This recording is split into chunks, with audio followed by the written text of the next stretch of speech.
Hola a todos, buenas tardes para aquí, buenos días para vosotros. Estoy encantado de estar con todos ustedes. Bienvenidos a esta clase de hoy. A ver qué tal se nos da. Tenemos 2 horas de tiempo total y intentaremos sacarle todo el jugo posible, toda la chicha posible a esta clase de hoy. Yo soy Nacho Cueto, soy obstetra, trabajo en la maternidad de O'Donnell aquí en Madrid y desde hace ya unos cuantos años colaboro con CTO en la formación de las que van a ser matronas, en su preparación para la oposición, y en el hospital trabajo a nivel asistencial dando formación a los estudiantes y con residentes tanto de la especialidad como de matronas. Ese es más o menos mi currículum súper resumido para que me situéis y sepáis que la intención de esta clase es una clase de formación que vamos a intentar tocar el mayor número de temas posibles en este corto periodo de tiempo. Una masterclass, como la que hemos preparado, intenta estar actualizada con los temas más relevantes del mundo actual. Tendremos una pincelada de algo tan intrascendente como es el manejo de la hiperglucemia en los pacientes que tienen una infección severa por COVID-19, como utilizando el protocolo de referencia de mi centro. Me gustaría no enrollarme mucho en la presentación y pasar directamente a la materia. Y ahora bien, contaros un poco el funcionamiento. Como sabéis, he preparado una disposición de temas en las que intentaremos llevar ese orden de introducción, de definiciones, de patogenia, clasificación, iremos a los detalles, iremos tratamiento, complicaciones y finalmente daremos una pincelada al COVID. Pero entre espacio de cada uno de esos temas haremos un espacio de chat, haremos un tiempo para que intentaremos seleccionar alguna de las preguntas que vosotros me dirijáis para intentar aclarar algún tema que no quede definido, que no quede claro o que podamos profundizar un poco más. Teniendo en cuenta que la duración promedio es simplemente de 2 horas, intentaremos sacarle todo el jugo posible. Si os parece, pasamos a empezamos. Y eso es lo que os decía, este es el índice que vamos a desarrollar sobre la diabetes, que es un tema profundamente complejo, tiene muchísimos apartados y muchísimos subapartados, pero sobre todo la intención es daros una visión global y actualizada del manejo actual de la diabetes en todas sus facetas. Si entramos en la definición más clásica es esta, que es una enfermedad multisistémica. Veremos que afecta no solamente al páncreas, sino afecta a muchos órganos. Es crónica porque tiende a producir cambios a largo o medio plazo, y es compleja porque intervienen todos muchas veces a la vez. Es decir, el paciente es un paciente considerado de alto riesgo simplemente por el hecho de ser diabético. Ya sabéis que una de las enfermedades o comorbilidades más importantes en el momento actual es la diabetes, asociada a la hipertensión, a problemas cardiovasculares, nefrológicos, incluso oftálmicos, ¿no? Todo eso engloba un sistema, una enfermedad muy difícil a veces de enfocar por sus diferentes facetas que intentaremos ir desgranando.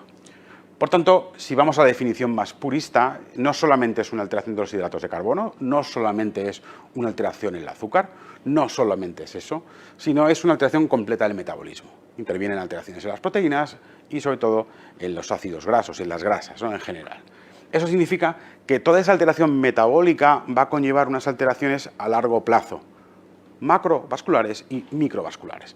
Ese concepto de multienfermedad o enfermedad con muchísimas facetas va a hacer que sea una de las enfermedades que requieren más dificultad en el estudio y sobre todo en su comprensión de conceptos tan claros como el metabolismo, puesto que el metabolismo correcto o entender el metabolismo de forma correcta nos va a ayudar a cómo prepararnos para el diagnóstico, prepararnos cómo asistir al paciente, prepararnos cómo ayudar al paciente y sobre todo para acompañar al paciente en sus posibles complicaciones.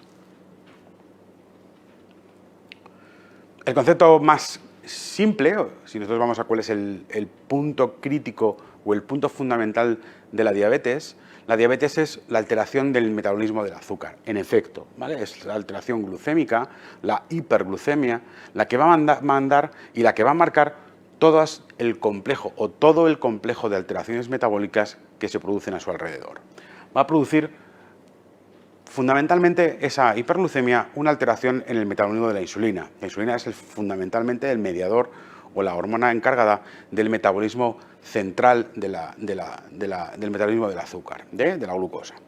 De tal manera que si falta la insulina, vamos a tener claramente una alteración del metabolismo de los hidratos de carbono y por tanto vamos a tener una diabetes, ¿no? Es el concepto más clásico. Pero a veces tenemos niveles normales de insulina y tenemos una disfunción de ese metabolismo de la glucosa. Es ese metabolismo insuficiente o esa resistencia a la insulina la que nos va a producir también esa sintomatología. Veremos que la primera alteración, la falta de insulina, va a producir fundamentalmente las alteraciones relacionadas con la diabetes tipo 1, va a ser capaz de producir todo el cortejo de patología relacionada con la tipo 1 y la resistencia de la insulina va a formar parte de la sintomatología o de la enfermedad de la diabetes tipo 2. De la mezcla de las dos vamos a tener muchas veces pacientes complejos que tienen mezcla de ambos y van a veces conseguir volvernos locos en cómo conseguir una regulación de su metabolismo. Esta diapositiva pretende hacer una revisión, un recuerdo de algo que nos estudiamos hace mucho tiempo, yo por lo menos hace mucho tiempo, casi en primero de carrera, sobre el metabolismo y la bioquímica y los procesos fundamentales que tienen que ver con los hidratos de carbono. Pretende ser un recuerdo porque muchas veces nos mezclamos en la cabeza y son palabras muy similares y a veces nos producen mucha dificultad a la hora de contestar un examen o a la hora de interpretar unos resultados.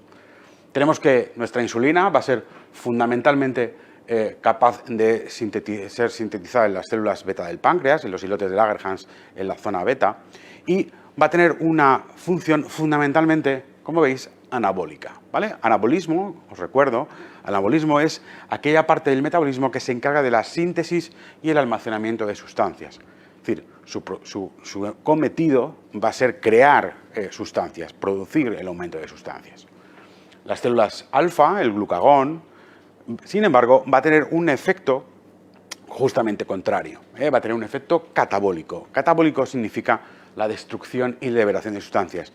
Pone en marcha aquellas sustancias que permiten liberar glucosa. La insulina va a hacer que la glucosa disminuya en el torrente sanguíneo y el glucagón va a permitir ascender los niveles de glucosa a nivel vascular. ¿Qué quiere decir? Que vamos a tener un mecanismo contrario, dual, ¿no? Una aumenta el metabolismo y otra disminuye el metabolismo. Van a tener asociados además mecanismos distintos según los diferentes apartados, sobre los hidratos de carbono, sobre las grasas o sobre las proteínas. Esa diferencia es la que vamos a entrar en detalle. Yo suelo explicarla, siendo que soy obstetra, con un ejemplo de una mujer gestante. Una mujer es gestante, tiene un embarazo y tiene una diabetes gestacional, que veremos que es uno de los tipos fundamentales, va a tener una deficiencia de la producción de insulina, pero su feto, el que está en su interior, el que está recibiendo las cantidades de glucosa, porque la glucosa circulante, luego veremos, está claramente aumentada, va a tener la glucosa y va a tener un páncreas totalmente perfecto, ¿vale? Entonces el neonato, el que está dentro de la barriga de su mamá, va a tener glucosa a través de la placenta e insulina a través de la placenta. ¿Qué va a hacer? Va a tener un efecto catabólico, va a anabolizar, va a ser enormemente grande, no va a tener catabolismo, va a tener anabolismo, va a tener un efecto grande. ¿Cómo son los bebés de madre diabética? Son grandes, gordos, ¿vale? Van a ser macrosómicos, ¿no? Eso significa que va a tener aumentado la lipogénesis, va a tener aumentadas la producción de grasas y va a tener aumentada la captación de aminoácidos. Además, va a tener evitar la gluconeogénesis y la glucólisis estarán también a su disposición. Es decir, no hace falta que destruya glucógeno, no hace falta que cree glucosa de otras cosas, porque ya tiene glucosa de sobra. Es decir, todos esos mecanismos están controlados. Por tanto, ese bebé diabético va a tener un tamaño mucho más mayor de lo habitual. El efecto contrario, es decir, el efecto del glucagón va a ser catabólico. ¿Cómo explicamos el glucagón para que lo entiendan? Pues ustedes recuerdan una dieta que se puso de moda hace mucho tiempo, o hace tiempo, que es la dieta Duncan, ¿no? La dieta Duncan era era una dieta donde no se comían grasas y no se comían hidratos de carbono, se comían exclusivamente proteínas. Eso es lo que hace el organismo entraba en un metabolismo exclusivamente donde el glucagón era lo fundamental. Entonces, tendríamos que conseguir glucosa, es decir, se producía una glucosa endógena de dos sitios. Una, de la glucogenólisis, es decir, el glucógeno hepático que teníamos reservado, o el glucógeno que teníamos reservado en el músculo, se rompe, se fracciona y se convierte en glucosa. Ponemos glucosa en circulación. Y la otra forma era crear neoglucogénesis, creamos glucosa de aminoácidos o de otras sustancias. Ese sistema hacía que el paciente o que aquel sujeto que hacía ese tipo de dieta acabara adelgazando, ¿no? Había una liberación tremenda de las grasas, había una lipólisis muy manifiesta y eso hacía que perdiéramos peso. Ese era el concepto o esa era la base etiológica o patogénica de ese mecanismo de esa dieta. Son ejemplos para intentar ilustrar ese cambio del metabolismo, pero tener en cuenta que en el fondo lo que pretendemos es hacer un balance en los niveles de glucosa. En una persona normal, en un paciente normal, lo que hacemos es que tras cada ingesta se activan los mecanismos de insulina y después de una ingesta y cuando llega el ayuno aumentan los mecanismos de glucógeno para nivelar ese tiempo de ayuno. Ese es el mecanismo en el que nosotros, los pacientes que no tenemos diabetes, hacemos un metabolismo correcto de la glucosa. ¿Qué ocurre cuando ese metabolismo está errado? Cuando no tenemos insulina o no tenemos una producción completa de insulina. Es cuando aparece la enfermedad.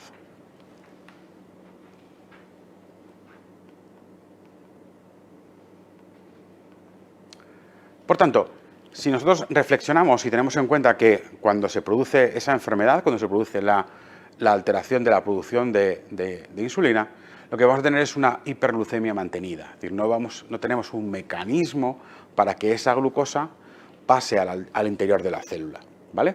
Tenemos una alteración, tenemos niveles glucémicos muy altos y esa glucosa no es capaz de pasar ni al hígado, ni pasar a la fibra muscular, ni pasar al hígado, ni a la fibra muscular, ni a la grasa. Lo que hace es que simplemente esa glucosa lo que va a hacer es circular y circular y circular. ¿Cómo hacemos para eliminarla? ¿Cómo hacemos en nuestro organismo para liberar esa hiperglucemia mantenida? Si no tenemos insulina, no la podemos metabolizar. ¿Quién va a ser el encargado de hacerlo?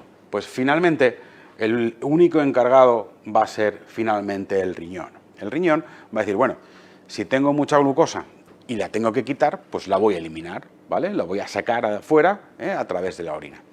Si ustedes recuerdan, cuando intentan disolver un azucarillo en agua y hasta que no quede nada disuelto, ¿cuántas agua necesitamos? ¿Mucha? ¿Poca? Mucha, ¿no? Es la glucosa, en su forma de cristales, necesita grandes cantidades de agua para ser disuelta. Nos pasa igual. Para poder disolver esa glucosuria, esa eliminación de glucosa, necesitamos grandes cantidades de agua. Y aparece un síntoma muy característico de la diabetes, que es la poliuria. La poliuria es la producción de grandes cantidades de orina dulce, porque es capaz de eliminar ese azúcar que tenemos que sacar fuera del organismo. Tendremos el primer síntoma típico de la diabetes, que es la poliuria por glucosuria. ¿Pero qué pasa? ¿Cómo se comporta nuestro organismo con esa sensación de hiperglucemia? Pues el problema es que nuestra hiperglucemia hace que no se utilice en la fibra, no se utiliza en el hígado y no se utiliza en los triglicéridos ni en el tejido graso. Con lo cual, tenemos una disminución de la producción de glucosa. ¿Qué va a pasar? Que nuestro cuerpo, ¿cómo va a reaccionar? Tengo hambre. Mi sensación, aunque esté con 200 de glucosa, es que mis células necesitan más comida.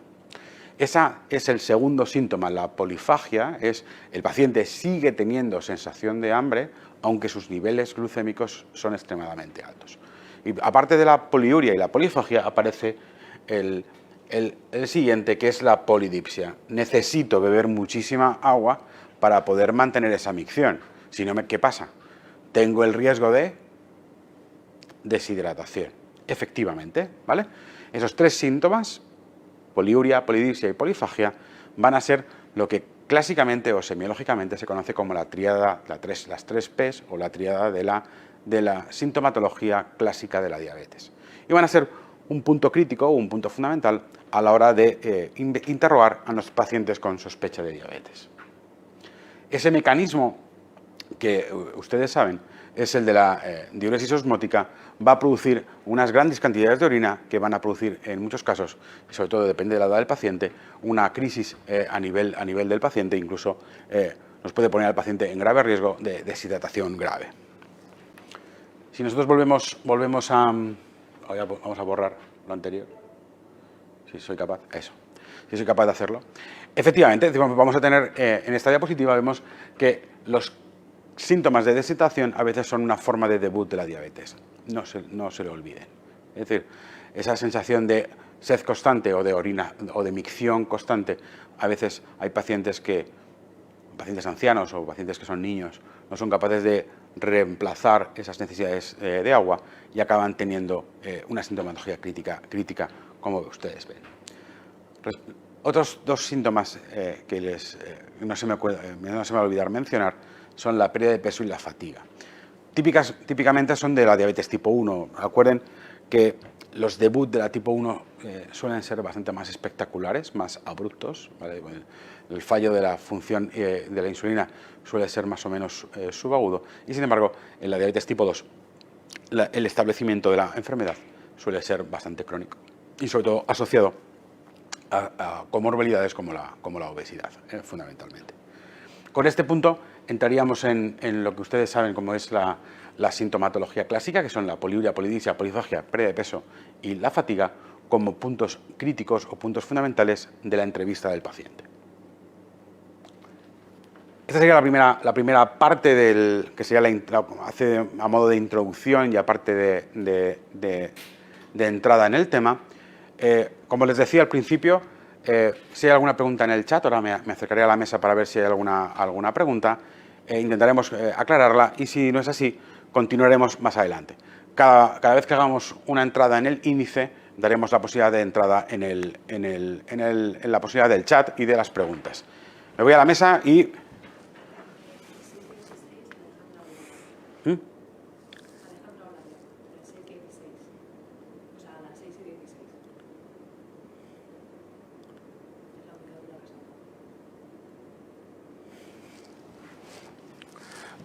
Gracias tengo una pregunta, me parece nada más en este bloque.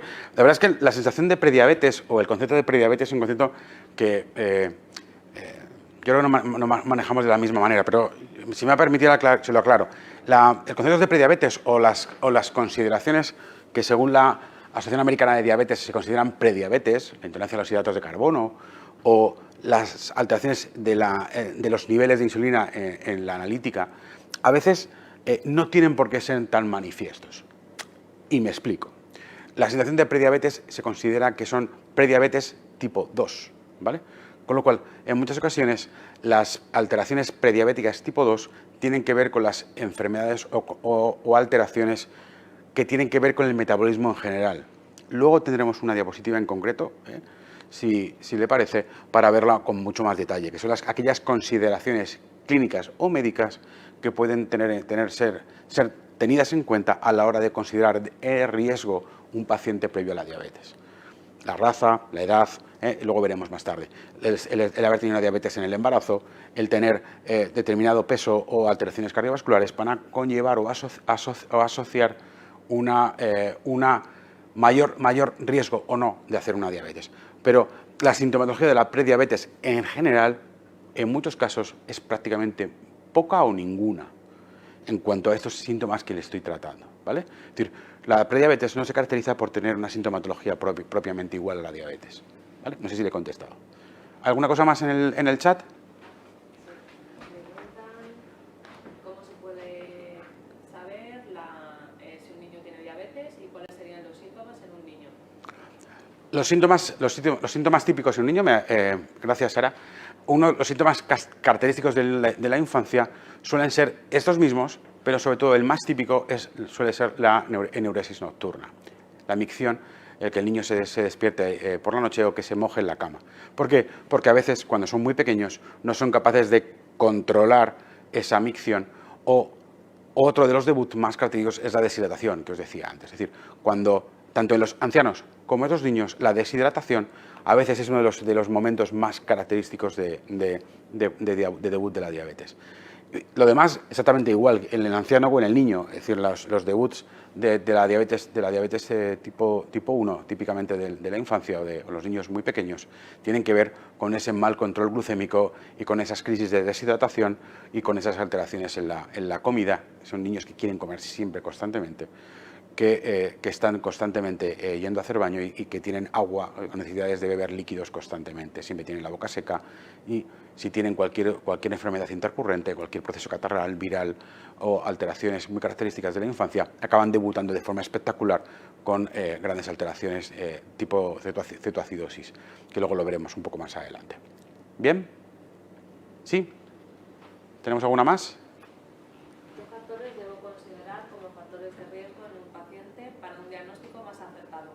Vale, justamente esa pregunta la tengo en una diapositiva, con lo cual, respecto a los factores de riesgo o a las características de riesgo que tiene un paciente, os lo cuento en los siguientes bloques. No os preocupéis, que vamos a ello, ¿vale? Te lo dejo pendiente, ¿vale? ¿Alguna más? Si tengo más, sigo. Hay un montón. Si no, la vamos a seguir. A ver cuál veo. A ver, ¿os habéis animado, chicos? Tratamiento, lo contesto. Vale.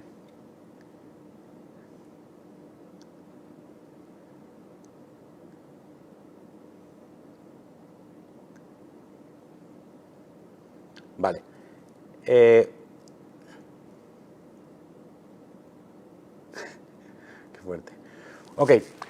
De las 6-7 preguntas que hay a continuación, tengan paciencia, ¿vale? Porque si las contesto ahora, me quedo sin clase. Déjenme hinar un idea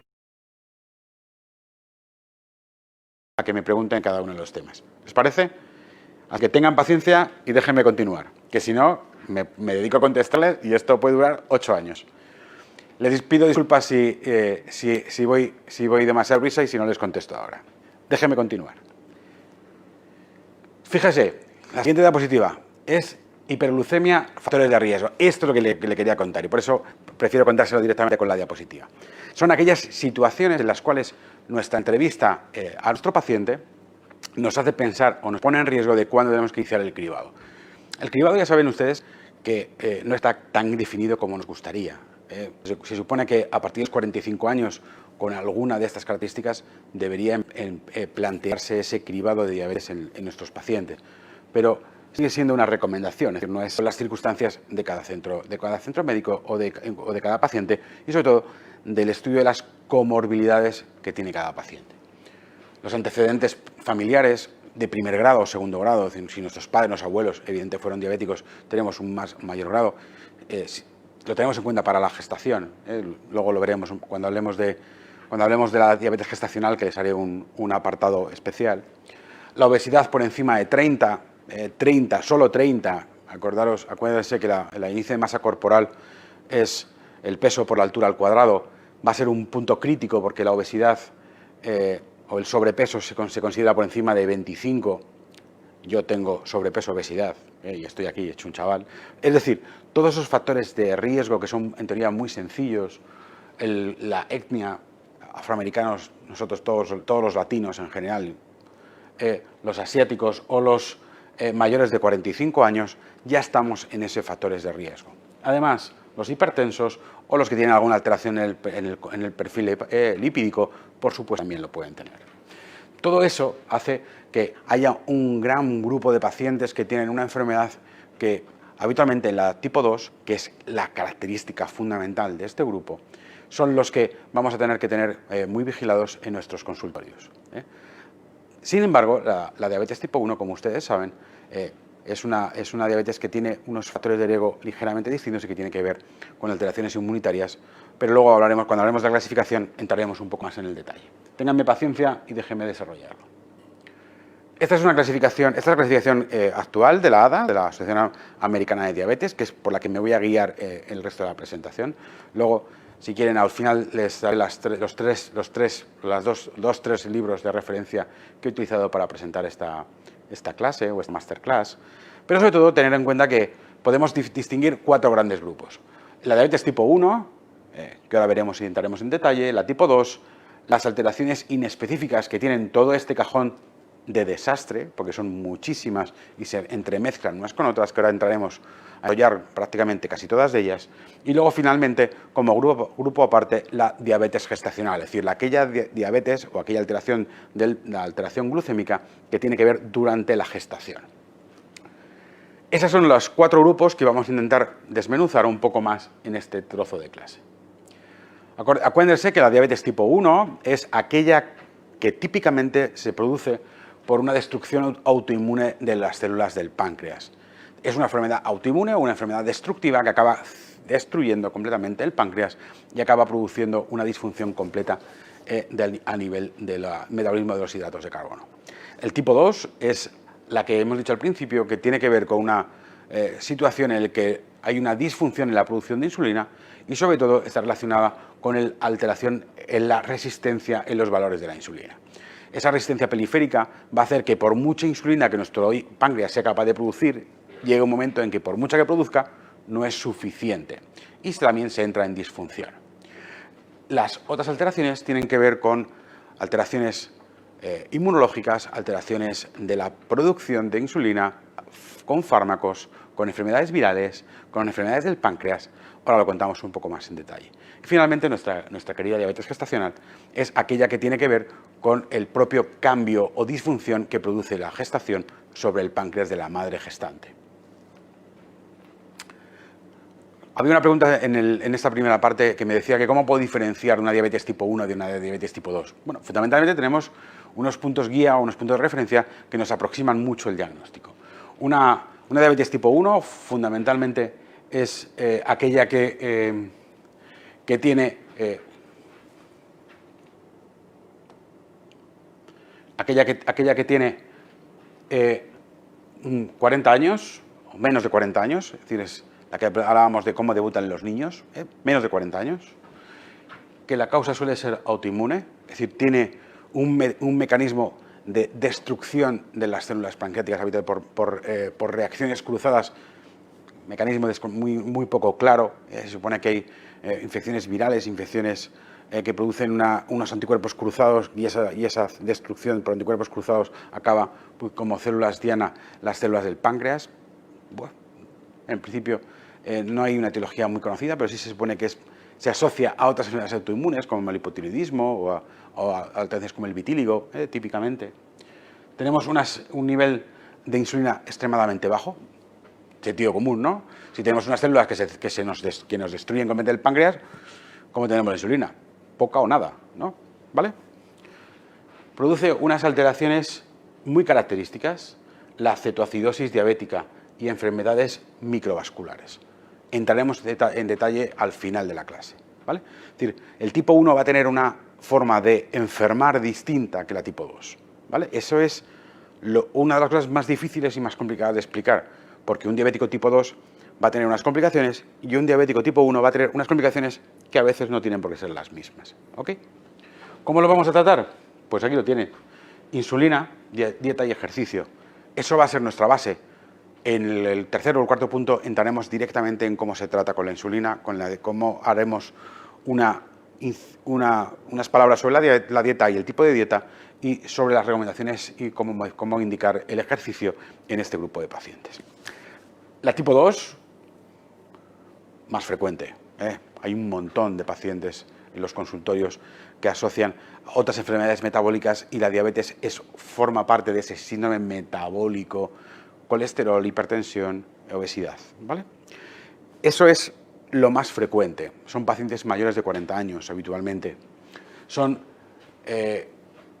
alteraciones de los receptores, no suelen tener problemas con la insulina. De hecho, suele haber hiperinsulinismos, es decir, hay insulinas muchísimo más potentes.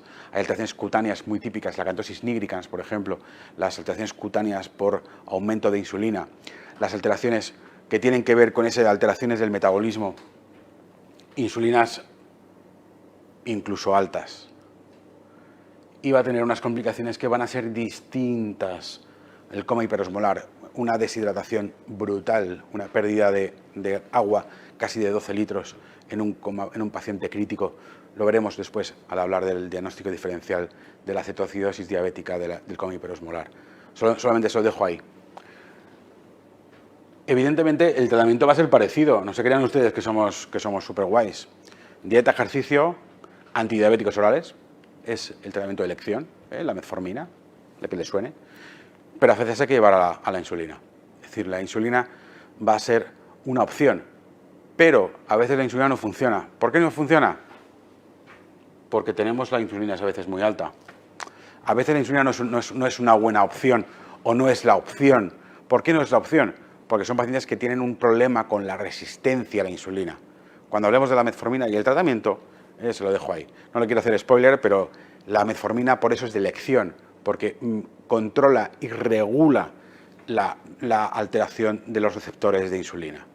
Mejora la resistencia periférica, por eso es de elección. Por eso se introduce en el primer paso cuando hacemos un diagnóstico de diabetes mellitus tipo 2. Por eso la dieta, el ejercicio y la metformina van a ser el primer escalón terapéutico, como luego veremos. ¿Vale? Les dejo ahí. Borro, que si no la lío, y paso. Los otros tipos de diabetes, como les he dicho, son un cajón desastre, y utilizo la broma de desastre porque hay todo mezclado. Ahí hay un montón de cosas juntas que a veces son muy difíciles de dilucidar. Les dejo con 3 ideas. Unas enfermedades que cursan con hiperglucemia. Hay enfermedades endocrinas, ¿vale? La primera que se me viene a la cabeza, el trastorno del metabolismo del cortisol, la enfermedad de Cushing, con todas sus múltiples características. Podríamos dar otra masterclass sobre la enfermedad de Cushing, se la prometo, si hace falta. Otras enfermedades que tienen que ver con virus, citomegalovirus, Epstein-Barr, producen enfermedades víricas que producen alteraciones en el páncreas y producen una disfunción que se parece mucho. Pancreáticas, la pancreatitis aguda, las pancreatitis crónicas, el alcoholismo muchas veces produce disfunciones pancreáticas que desembocan en algo parecido a una diabetes, sin ser claramente una diabetes tipo 1 ni una tipo 2. Fármacos con los corticoides. Les he prometido que les voy a contar cómo manejamos las hiperglucemias de las dosis masivas que se utilizan en los pacientes con COVID-19 en mi centro. Es difícil, porque hacen unos desajustes glucémicos brutales debido a los altos pulsos de corticoides que se emplean para manejar estos pacientes en las UCIs, ¿no? Tengan ustedes eso en cuenta a la hora de aguardar hasta el final para ver lo de los corticoides. El DMODI y el LADA son enfermedades metabólicas muy interesantes que están metidas en este cajón de desastre, son muy poco frecuentes. El DMODI o la enfermedad, el MODI-D, es la Majority of Onset Diabetes of the Young, que en el fondo es, bueno, algo parecido como una diabetes tipo 2 en alguien que tiene menos de 25 años, ¿no? Es una disfunción con resistencia a la insulina, típicamente en menores de los 25 años y que tiene una herencia autosómico dominante, ¿vale? A veces es un reto diagnóstico porque intentamos tratarle como si fuera un diabético tipo 1 y no funciona, no conseguimos normalizar su metabolismo. Por el contrario, tenemos la LADA, el Latent Autoimmune of Diabetes of the Adult. Sería una diabetes tipo 1 de un paciente que tiene más de 40 años. No me cuadra que tenga una enfermedad autoinmune un mayor de 40 años, pues efectivamente es poco frecuente, es poco habitual. Pero son pacientes que nuestro ataque inicial con dieta, ejercicio y metformina no funciona, no es operativo, porque necesitan insulina. No tienen insulina propia, por tanto la metformina no les mejora una parte de su metabolismo que no necesitan que se mejore. Con lo cual es otro gran reto en la parte del diagnóstico. Forma parte de los casos que no funcionan bien acordes a solamente el criterio de la edad, el DMODI y el LADA. Finalmente, en esta tabla tan compleja y tan rollo del ADA, que todos los años, desde hace casi 20 años, sigue publicando la misma monográfico con las actualizaciones de cada uno de los apartados, y esta tabla ha seguido siendo la misma desde hace, no me acuerdo desde cuándo, gracias. Pero la última parte es los otros síntomas genéticos, y siempre se los traigo porque en eso sí que ha cambiado en los últimos años. Yo he vivido una época donde los síndromes de Down, que eran los más frecuentes de este grupo, ¿vale? O incluso los Turner, tenían una esperanza de vida muy pequeña. ¿Qué quiero decir? Un síndrome de Down, un síndrome de Turner, se morían o fallecían de cardiopatías habitualmente graves muy temprano, muy precozmente. Significa que no daba tiempo a que llegaran a los 35, 40 o 45 años, como lo hacen en el momento actual, porque no suelen tener cardiopatías, o los que han nacido con cardiopatía, estas han sido corregidas y por tanto su esperanza de vida ha cambiado. ¿Qué les quiero decir? Que antes no teníamos la necesidad de saber que un síndrome de Down que no tiene ninguna enfermedad, ninguna cardiopatía, ningún problema, tiene un alto riesgo de diabetes cuando llega a los 40 años o incluso a veces precozmente. Simplemente para que lo tengan en cuenta. Es decir, estas enfermedades genéticas asocian una disfunción del metabolismo de la insulina cuando avanza la edad, más o menos la edad adulta por encima de los 40 años. Simplemente para que lo tengan en cuenta, porque habitualmente esto hace unos años no lo teníamos tan claro. Vuelvo a cerrar este bloque. Este sería el bloque donde hablábamos de la clasificación y parte de la etiología de la enfermedad. Si tienen alguna pregunta referida de este bloque, ok. Si tienen alguna pregunta de otro bloque, tengan paciencia y lo veremos. Vamos a revisar si tenemos alguna pregunta más, que tendremos 2000. Intentaré seleccionar o contestar aquellas preguntas que sean relativas a este bloque para intentar continuar con la clase 6 y 26. Vamos allá. 6 y 26. A partir de Yuki.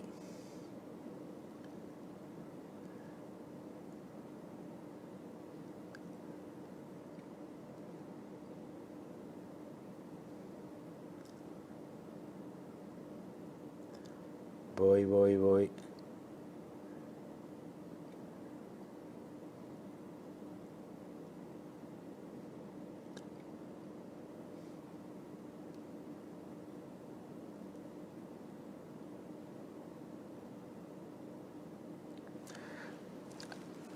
De las preguntas que me han hecho desde esa hora, casi todas están relacionadas con las complicaciones o cosas que voy a contar a continuación. Les voy a contestar a una de ellas que sí me ha parecido relevante. El tema de la pancreatitis crónica. La pancreatitis crónica, al fin y al cabo, es una de las causas de diabetes, de otras causas de diabetes relacionadas con el metabolismo de la formación del páncreas. El pancreatitis crónica, al fin y al cabo, es una destrucción del páncreas por fibrosis. Enfermedades alcohólicas fundamentalmente, o enfermedades después de pancreatitis crónicas, o después de cirugías, o después de radioterapia. Eso va a producir una destrucción de los islotes de Langerhans, y eso va a acabar comportándose como una diabetes tipo 1. Muchas veces pasan por gradación, ¿no? De una disfunción por disminución de la producción de insulina hasta que finalmente acaban de tener una producción correcta de insulina y acaban necesitando suplementos externos. Ahora bien, el diagnóstico de estos pacientes muchas veces es mucho más sencillo, puesto que esas comorbilidades, ese diagnóstico de disfunciones no solamente endocrinas, sino propiamente metabólicas, es decir, son pacientes que tienen disfunciones digestivas porque no producen tampoco las enzimas necesarias para una adecuada digestión, es decir, hay que suplementarles de enzimas digestivas, aparte de la insulina. Por lo cual muchas veces estas otras patologías que les contaba en esta diapositiva, todas estas pancreatitis, tumores o fibrosis quística o incluso la hemocromatosis, a veces nos permiten estar en la pista de esa situación de diabetes precisamente por esa comorbilidad que les va a acompañar, ¿vale? Es una tabla que ya les digo que es bastante ardua de memorizar porque tiene muchos recovecos o muchas dificultades, pero les animo a que la tengan en consideración, ¿no? Las infecciones como la rubeola o el citomegalovirus, o sobre todo los fármacos, los corticoides o las catecolaminas, o incluso fármacos como las tiacidas, los diuréticos tipo tiacídico, van a veces ponernos en gran dificultad. ¿Alguna pregunta distinta, Sara? ¿Qué más o menos? Vale, sobre el embarazo y la diabetes, luego si queréis entramos un poco más en detalle cuando hablemos de hay un par de diapositivas en la que hablamos del diagnóstico de la diabetes gestacional y... Hay varios que están preguntando que por qué siendo menor de 40 años es diabetes 2 y no diabetes 1. Vale. La forma de considerar estadísticamente si es diabetes tipo 1 o diabetes tipo 2, y me voy a ir a la diapositiva para hacerlo más claro, es que si es diabetes tipo 1,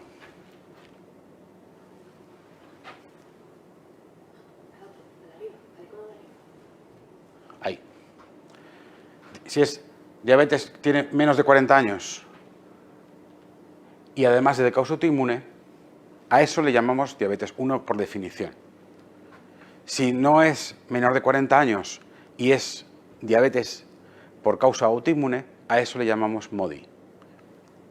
Así se le ha llamado, la MODI o el LADA, ¿no? LADA.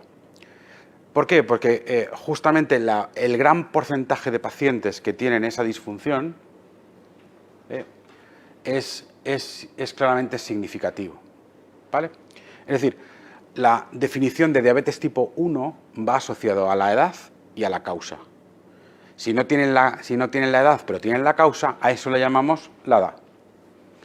¿Que somos muy raros? Sí, pero eso es lo que nos preguntan precisamente, ¿vale? Y al revés, si es un diabético tipo 2 y no tiene 40 años, no le podemos llamar diabético tipo 2 porque no tiene 40 años. ¿Cómo le llamamos? De MODI. ¿Entendéis? Es una clasificación que es enrevesada porque la diabetes tipo 1 y el tipo 2 forman parte prácticamente del 90% de los pacientes que vemos en los consultorios. Y el DMODI y el LADA son apenas el 1% de esos pacientes, ¿vale? Con lo cual, la definición generalizada es la que os contaba. No sé si os contesto, si os parece bien. Si no hay ninguna más o ningún comentario más, ¿vale? Vamos avanzando y luego, si acaso, al final yo creo que he dejado un rato, si no nos liamos mucho, como para que recapitular de alguna pregunta, alguna duda o alguna cosa que no haya quedado clara. Dejarme seguir, o intentaremos seguir. Ahora viene una parte muy, muy compleja, o por lo menos aquí en los alumnos, cuando damos las preparaciones tanto del EIR como de la carrera, siempre es la más engorrosa, ¿no? Porque es difícil, es muy enrevesada de contestar y a veces nos liamos un poco. Que son los criterios, ¿vale? Los criterios que definen la diabetes se han mantenido en los últimos 10-15 años, pero sobre todo se mantienen con una dificultad a veces de interpretación, porque algunos de ellos no son criterios directos, sino que hay que confirmar. Unos hay que confirmarlos y otros no, y eso a veces nos puede generar dudas sobre el diagnóstico o cómo hacer el procedimiento. Se consideran criterios diagnósticos, es decir, criterios fundamentales, estos 4, aunque el primero, y solo el primero, se considera criterio inequívoco, ¿vale? Inequívoco es lo que significa. Si aparece ese, está hecho el diagnóstico, no hay que hacer nada más, ¿vale? Ese criterio es glucemias por encima de 200 en cualquier momento del día, junto con sintomatología cardinal de diabetes.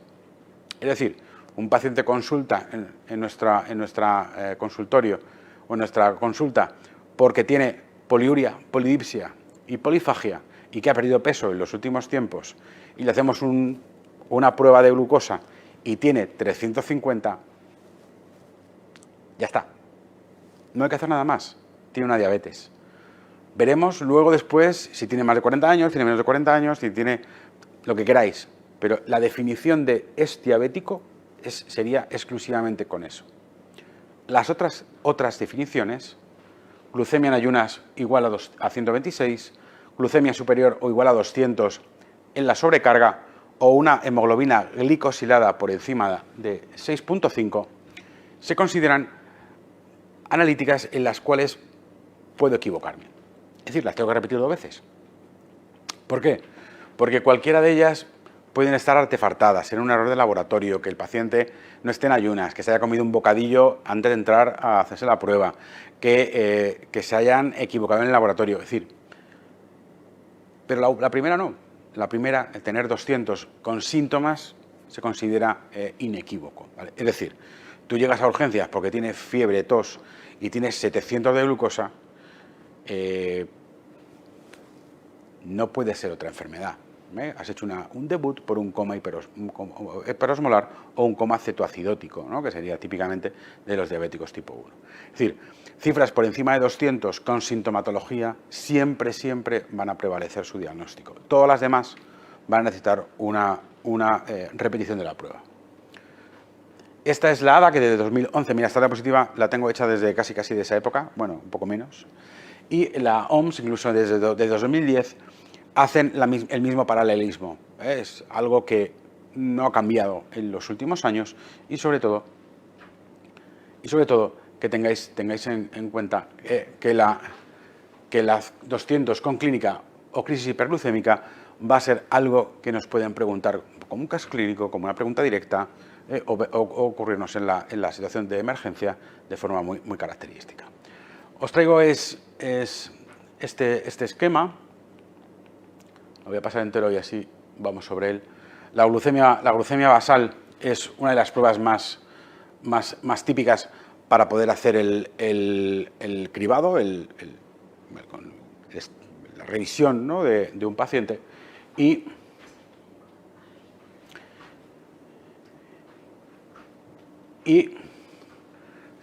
partimos de la glucemia basal y según ese resultado consideramos que si es menos de 100, en principio se acabó el problema. Paciente que es normal, no hay que hacer ningún tipo de seguimiento posterior. Cuando ese resultado no es ese y está por debajo de 125, son pacientes que tienen una posibilidad de tener una alteración endocrina. ¿Eso quiere decir que tenga una diabetes? No, puede tenerla. No estamos en el concepto ese que me preguntabais de prediabetes, ¿vale? Todavía no. Le recomendamos una sobrecarga, ¿vale? Le damos 75 gramos de glucosa y le hacemos una analítica a las 2 horas, ¿vale? Y a las 2 horas tiene estos puntos. Si tiene por debajo de 139, consideramos que puede ser normal, pero evidentemente lo vigilamos, porque en el fondo lo que tiene es una alteración glucémica en ayunas.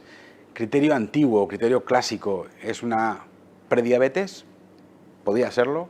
Son pacientes que por lo menos tenemos que mantenerlos en vigilancia.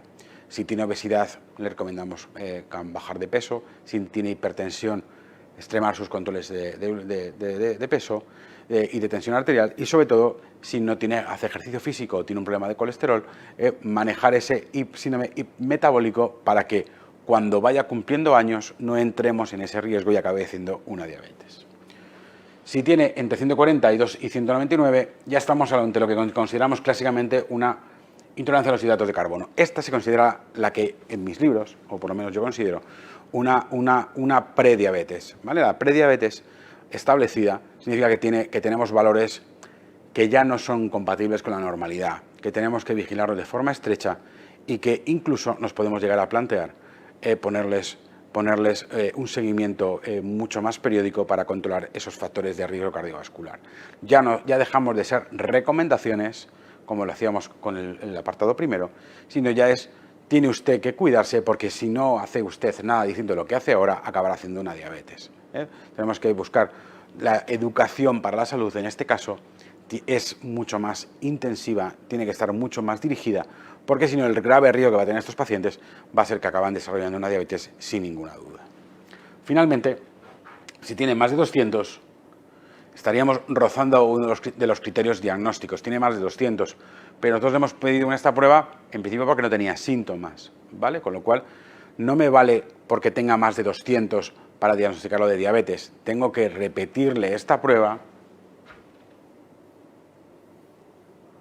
para considerar que si sigue siendo alterada, será una diabetes. ¿Ok? La otra rama, me voy por arriba. Si de entrada ya tiene mayor de 126, tenemos un problema. Este paciente puede ser un diabético. Tengo que saber si ha hecho bien el ayuno, si ha comido media hora antes y por tanto le tengo que repetir. ¿Le puedo repetir directamente un estudio basal? Sí.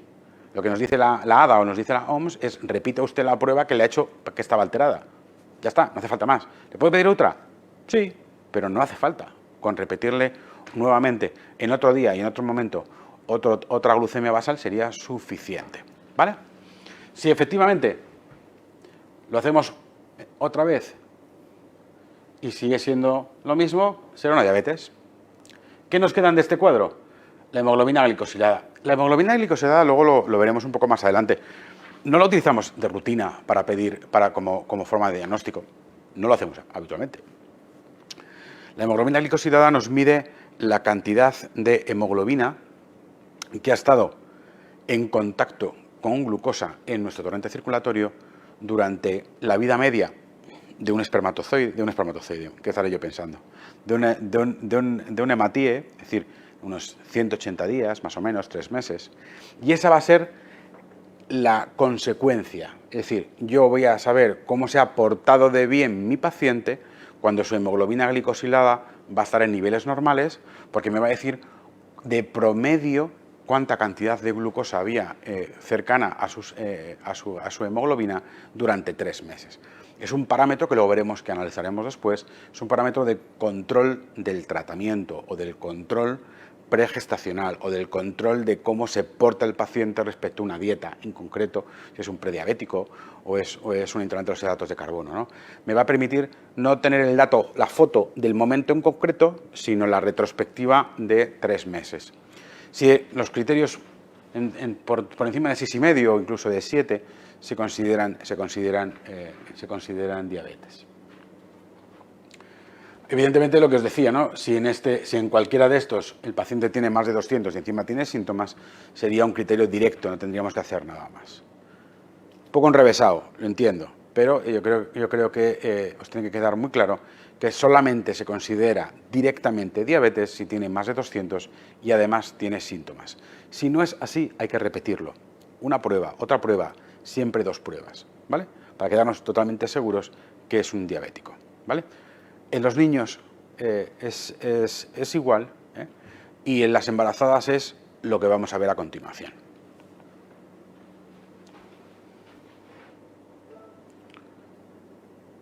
Me peleo con la pantalla lo justo, ¿eh? O sea, no me peleo mucho más. Pero este es el esquema de las embarazadas, mucho más sencillo, no es tan enrevesado y lo vamos a repasar juntos. Desde hace unos cuantos años, todos sabéis que se instauró de forma generalizada el test de O'Sullivan, que es como así se llama, que es una sobrecarga de glucosa con 50 gramos y se les hace a todas las gestantes en el segundo trimestre, allá por la 24 o 28 semana, ¿vale? Depende de las guías de control del embarazo. Pero más o menos sobre entre la 24 y la 28, segundo trimestre, por dejarlo así en una fecha, como dicen los castizos, ni para ti ni para mí. ¿Qué ocurre? Que muchas pacientes, cuando llegaban a la 24 semanas, le hacíamos una curva de 50 gramos, que es el test de O'Sullivan, y resulta que las pacientes ya estaban disparadas. Tenías un bebé enorme, lleno de mollas por todos los lados, con lo cual llegábamos tarde. Es decir, no habíamos conseguido diagnosticar tan precozmente a esa diabetes para que no tuviera consecuencias en la gestación.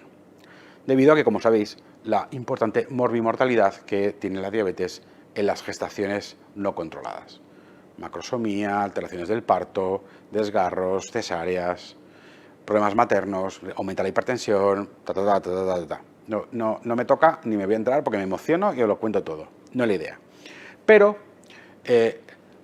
surgió la posibilidad de adelantar en algunas pacientes ese test de O'Sullivan al primer trimestre. ¿A quiénes? A los de riesgo. ¿Os acordáis que hemos hablado de que había factores de riesgo en la población general que nos hacían tener en cuenta que había que estar más pendientes por encima de los 45 años? Pues en este caso, en las gestantes, tenemos una serie de factores de riesgo que nos hacen pensar a qué pacientes sí les tengo que hacer un test de O'Sullivan en el primer trimestre. Fácil. Las que han tenido una diabetes previa, evidente. Las que han tenido un lindo feto de 4,5 kilos o 4 kilos.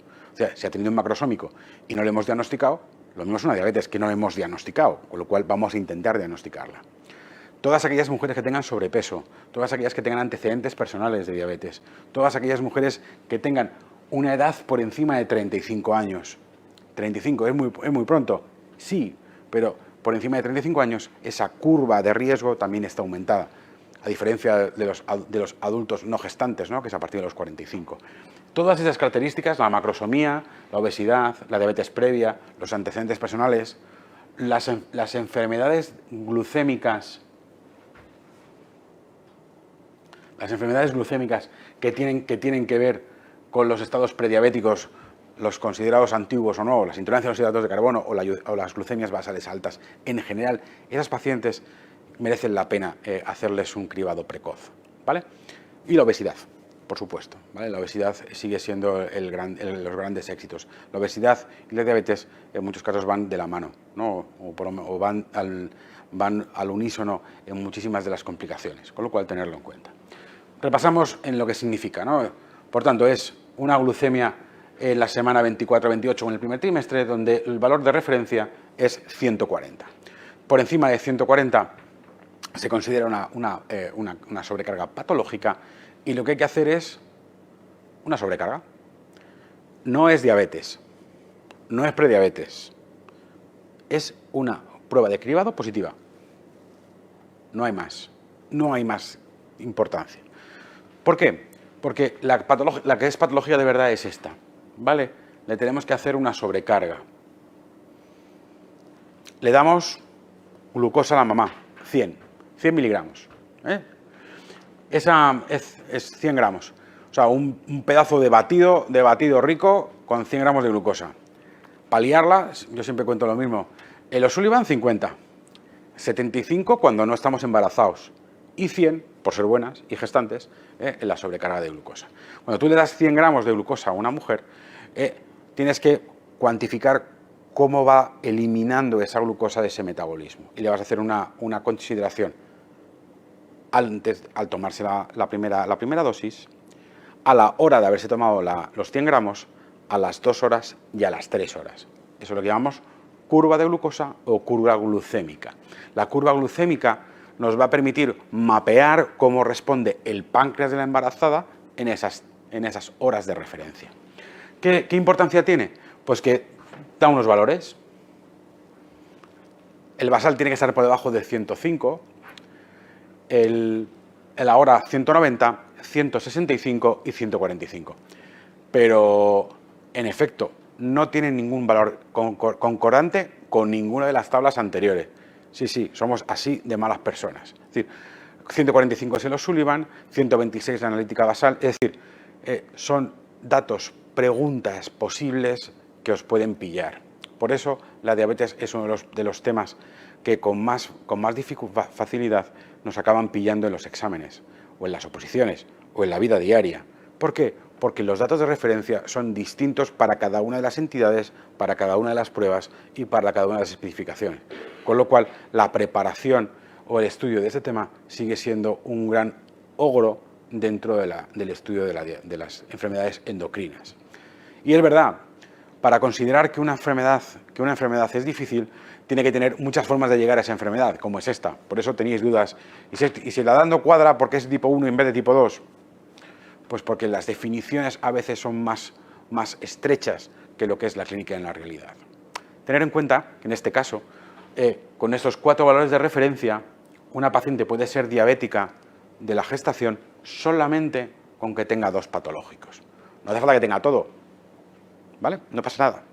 Y el que tenga todo no implica mayor gravedad ni mayores consecuencias. Ojo. Simplemente es la misma enfermedad que tiene más demostración o menos demostración. Ojo, si tiene solamente uno, si somos puristas y nos atendemos a la literatura, estaríamos hablando a una intolerancia a los hidratos de carbono en la gestación. Y me diréis, ¿y entonces qué hacemos? Pues lo que hay que hacer es tratarla como si fuera una diabetes, es decir, le vas a poner dieta, le vas a poner ejercicio, le vas a monitorizar sus perfiles glucémicos y le vas a repetir una analítica 4 semanas más tarde. ¿Por qué? Porque te interesa saber si tiene una diabetes.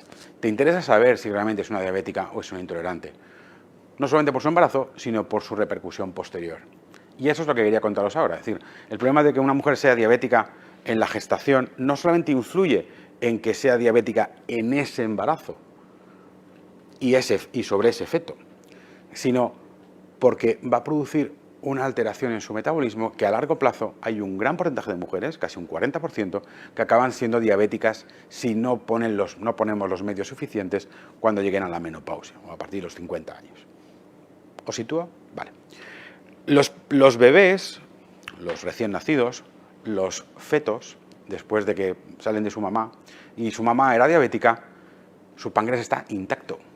De hecho, está a estrenar. O sea, lo tienen full. Lo que pueden hacer es hipoglucemias al nacimiento. No os mezcléis. Había una pregunta de esa en el chat. Los bebés de madre diabética lo que tienen riesgo es de hipoglucemia en las primeras horas de vida, no para desarrollar diabetes en la edad adulta, que la tienen por ese riesgo genético, pero no van a hacer diabetes tipo 1. Harán y tendrán riesgo, porque esto es lo que se asocia, la diabetes tipo 2. Es decir, el que una madre sea diabética o tus progenitores sean diabéticos, lo que te favorece o te hace es que esas alteraciones de los receptores que tienen que ver con la alteración de la resistencia a la insulina son los que van a estar relacionados con que tú, cuando sigas creciendo y te hagas mayor de 45 años, acabes haciendo una diabetes. En la etiología de la diabetes tipo 1 es una enfermedad infecciosa, habitualmente, o una enfermedad que acaba produciendo una alteración inmunológica. No tiene mucha relación con la herencia, ni mucho que ver con las alteraciones de padres a hijos. Es decir, un diabético tipo 1 no tiene por qué tener hijos con diabetes a lo largo de su vida. Tenerlo en cuenta o tener esa reflexión en mente. Esta es lo que quería contaros de la diabetes y la gestación, y con esto cambiaríamos al tercio del tratamiento. Sé que es un tema entretenido, que es un tema difícil, y si tenéis alguna pregunta o alguna duda referida sobre esto en el chat, iremos con ella. Sara, ¿te llama la atención algo?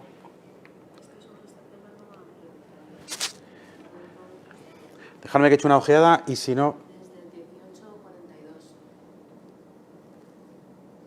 Dime nombre, porque la edad... Diana Spinelli es la primera que ha empezado a lanzar preguntas. Pero hay 3 o 4 preguntas nada más porque se han empezado a contestar entre ellos. Ah.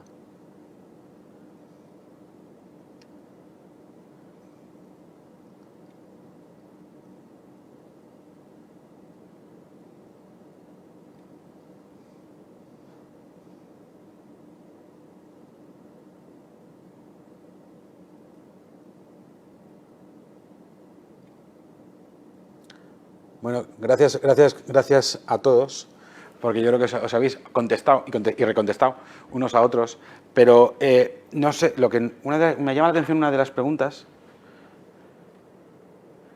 es sobre el test de,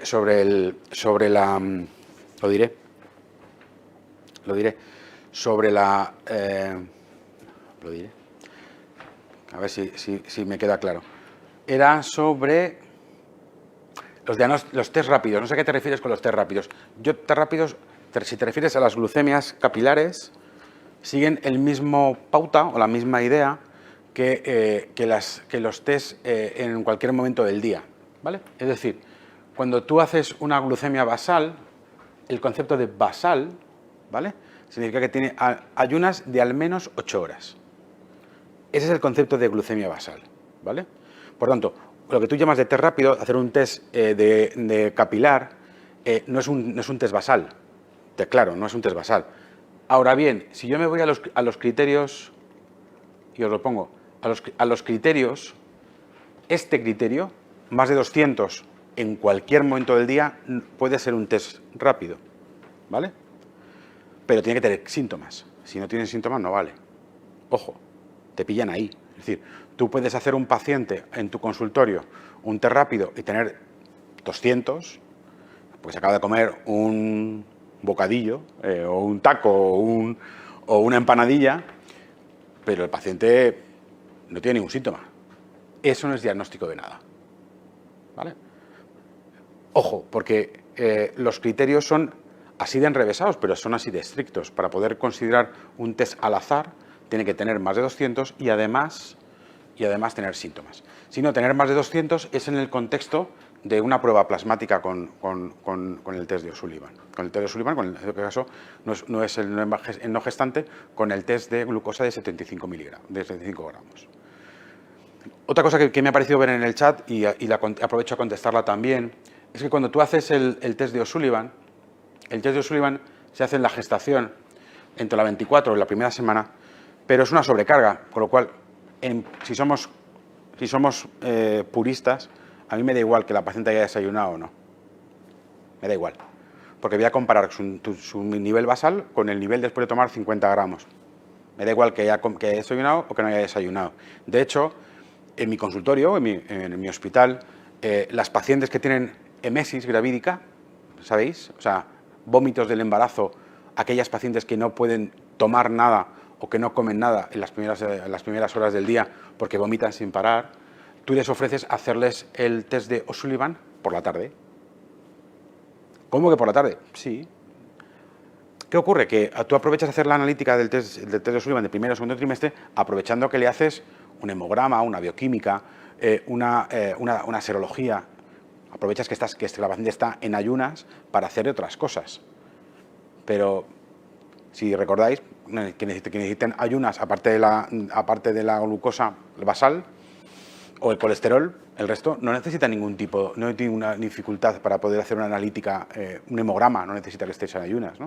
Es decir, el hemograma que hacemos de urgencia no es distinto al hemograma que hacemos de forma programada, ¿entendéis? Es decir, las analíticas de sangre que requieren ayunas son la glucemia para hacer una glucemia basal y los perfiles de colesterol, los estudios lipídicos. El resto no es imprescindible. Cuando tú haces una sobrecarga, es decir, tú estás poniendo el inicio y el final, pues la sobrecarga, pones los 50 gramos exactos, no requiere estar exactamente en ayunas, ¿vale? ¿Alguna cosa más? Más cosas. 1903 a partir de Indira. Es que me descuido y me salís de página, ya. Dime hora, porque se me va de hora. Indira Rodríguez.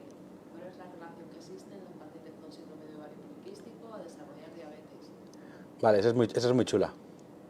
Mira, esa la contesto sobre la marcha. Mira, esa, dentro de lo que hemos hablado de las enfermedades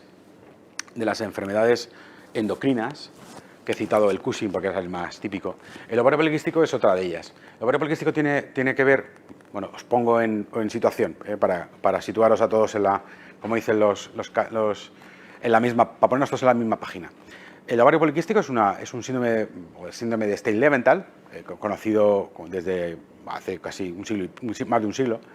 Es una alteración multifuncional o multiorgánica que tiene como punto de nexo común la alteración o la disfunción de la ovulación en la mujer, ¿no? Son pacientes que tienen unas características físicas muy características, tienen un perfil, aumento de la producción androgénica, tienen un trastorno ovulatorio, tienen un trastorno a nivel menstrual o una oligomenorrea, una ecografía muy característica con múltiples quistes en los ovarios, típicamente en rueda dentada. Bueno, es un perfil o un fenotipo muy característico. Una de las características que se asocia típicamente es esa alteración de la insulina, que tiene que ver con esa alteración con el mismo metabolismo que la alteración de la producción hormonal. Esa disfunción hormonal y esa alteración del funcionamiento del eje hipotálamo-hipofisario parece que también está relacionado con una disfunción neuroendocrina de los receptores guiados por estrógenos también. ¿Eso qué significa? Que esa disfunción o ese desbalance estrógeno-progestagénico acaba produciendo una alteración a nivel pancreática. Una disfunción de los receptores y una acantosis nigricans o una alteración de la resistencia insulínica como punto más crítico. La duda siempre del ovario poliquístico es qué es primero, el huevo o la gallina. Es decir, esa obesidad que conlleva esa alteración metabólica hormonal femenina con esa disfunción menstrual y esa alteración con predominio estrogénico, esa tendencia a la obesidad, esa tendencia a la anovulación, esa tendencia a la dificultad o la esterilidad o la infertilidad, acaba en las fases más importantes, acaba desarrollando una alteración también metabólica de la glucosa. Como sabéis, la última clasificación de la Asociación Europea Internacional de Endocrino y sobre todo de fertilidad habla más que de una enfermedad de ovario poliquístico, de un síndrome, ¿no? Un síndrome es todo aquello de complejo o amalgama de síntomas que tienen estas pacientes. No todas las pacientes tienen disfunción del azúcar, igual que no todas las pacientes tienen obesidad e hirsutismo, ¿vale?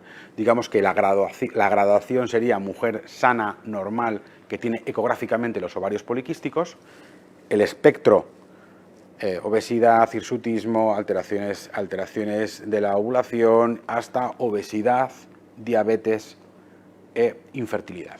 Ese espectro hace que, dependiendo del grado de afectación de los receptores, tanto de la producción estrógeno-gestágena como del metabolismo de la insulina, van a hacer que esa paciente pase de ser una paciente que no tiene ningún fenotipo, ni ninguna morfología, ni ningún tipo de problema, ni con su fertilidad, ni con su peso, a que tenga problemas de alopecia, hirsutismo, obesidad, infertilidad o diabetes, ¿vale? Esa variación es lo que nos hace muy difícil en muchos casos, y en los consultorios de ginecología, como es mi caso, el hacer un diagnóstico correcto y poder dar un pronóstico no solamente de fertilidad, que es en muchas ocasiones lo que nos preocupa, sino todo lo demás.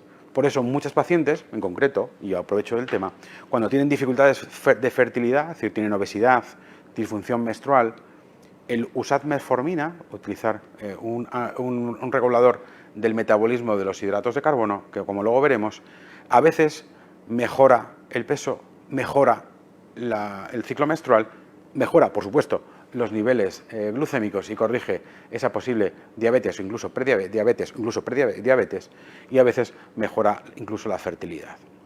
Es una pregunta muy interesante, incluso daría para otra masterclass completamente distinta, y espero haberos contestado suficientemente. ¿Alguna más que te llame la atención? O, por no salirme más del tema, aunque esta pregunta me ha gustado, esta ha sido muy buena. Más cosas.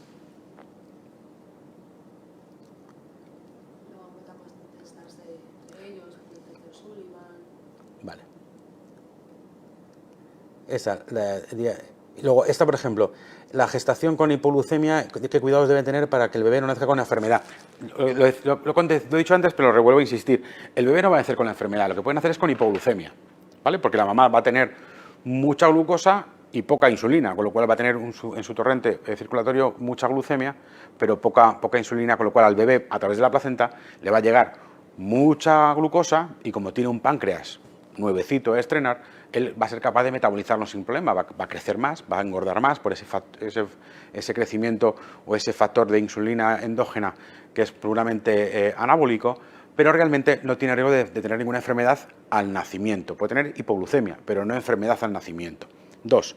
Cuando una mamá o una gestante tiene diabetes y hace hipoglucemias, el que puede tener problemas es el recién nacido intraútero, ¿vale? Porque igual que la mamá tiene hipoglucemia, el recién nacido necesita glucosa para subsistir.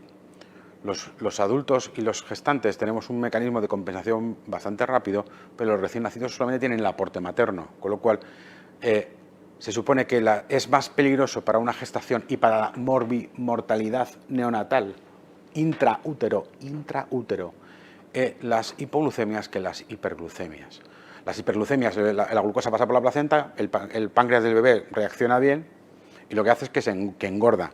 No conlleva riesgo de muerte, ¿vale? Por decirlo de una forma más directa. Sin embargo, las hipoglucemias mantenidas de una mujer diabética puede acabar produciendo graves problemas para el recién nacido. Alteraciones del crecimiento del recién nacido, incluso fallecimiento intraútero, ¿vale? Ojo, es un tema muy a vigilar, En las diabéticas, el control de la diabetes en las gestantes, sobre todo en las pregestacionales, las diabético tipo 1 que se quedan embarazadas, la tasa de abortos y de complicaciones es muy grave. El riesgo de morbilidad y de morbimortalidad materno-perinatal es mucho más alto, incluso 3-4 veces más grave que la población general. Son pacientes de alto riesgo, de muy alto riesgo. En mi centro tenemos una consulta específica que se dedica justamente y solamente a las madres que son gestantes con antecedentes o con diabetes pregestacionales. Es muy importante el que las mujeres, antes de pensar incluso en embarazarse, estén adecuadamente glucémicamente hablando. Es decir, una diabetes tipo 1 que está en edad fértil y desea gestar, lo primero que hacemos es hacer consultas preconcepcionales, ¿no? El citarlas para comprobar que sus valores de hemoglobina glicosilada están en rangos normales.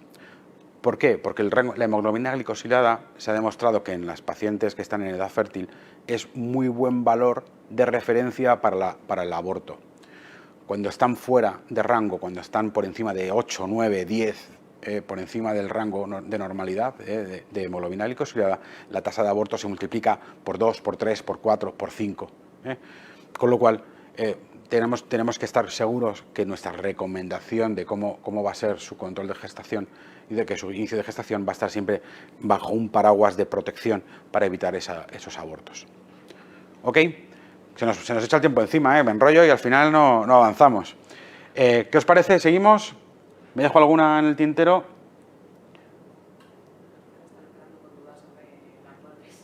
Sobre las madres.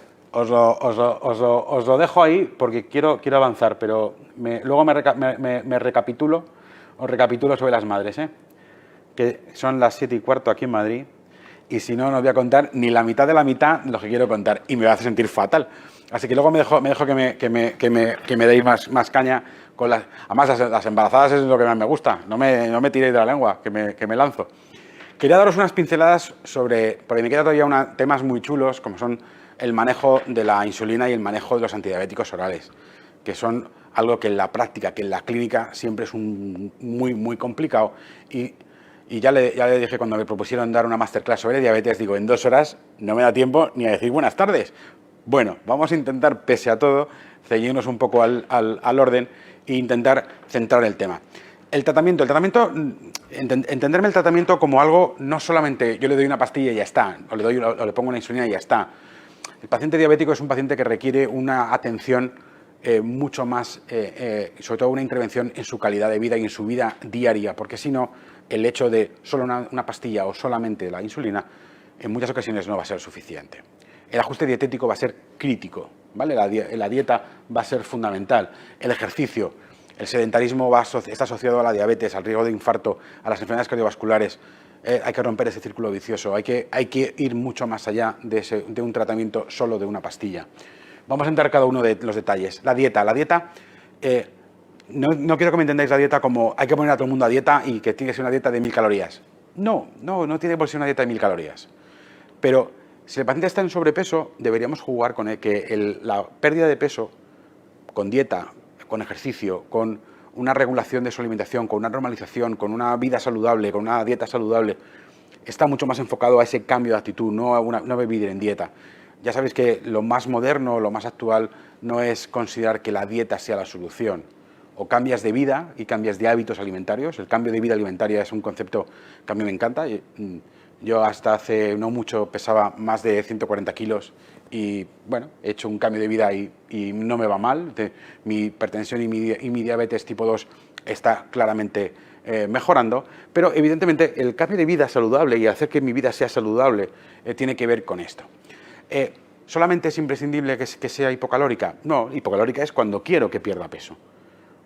Un diabético puede tener un peso correcto, es decir, tener un índice de masa corporal dentro de los parámetros normales y que tiene que mantener una dieta saludable. Sobre todo si vamos a tener que utilizar fármacos que tengan que ver o que interaccionen con su alimentación y con su nivel glucémico. Todo esto va enlazado con la necesidad de tratar al paciente. Un paciente con diabetes requiere tratamiento siempre, ¿vale? No hay opción de decir, no, bueno, es que yo me cuido. No vale. Porque estamos poniéndote en riesgo vital, ¿vale? Es decir, si nosotros no intervenimos sobre ti con tratamiento, con dieta y con ejercicio, tu calidad de vida va a ir a menos y tu pronóstico vital va a ser menos de lo que debería. Con lo cual, es fundamental que tengamos eso en cuenta. Que evidentemente tenemos que hacer una dieta saludable, sí, por supuesto, que tenga un porcentaje de hidratos de carbono, que tenga proteínas de alto valor biológico.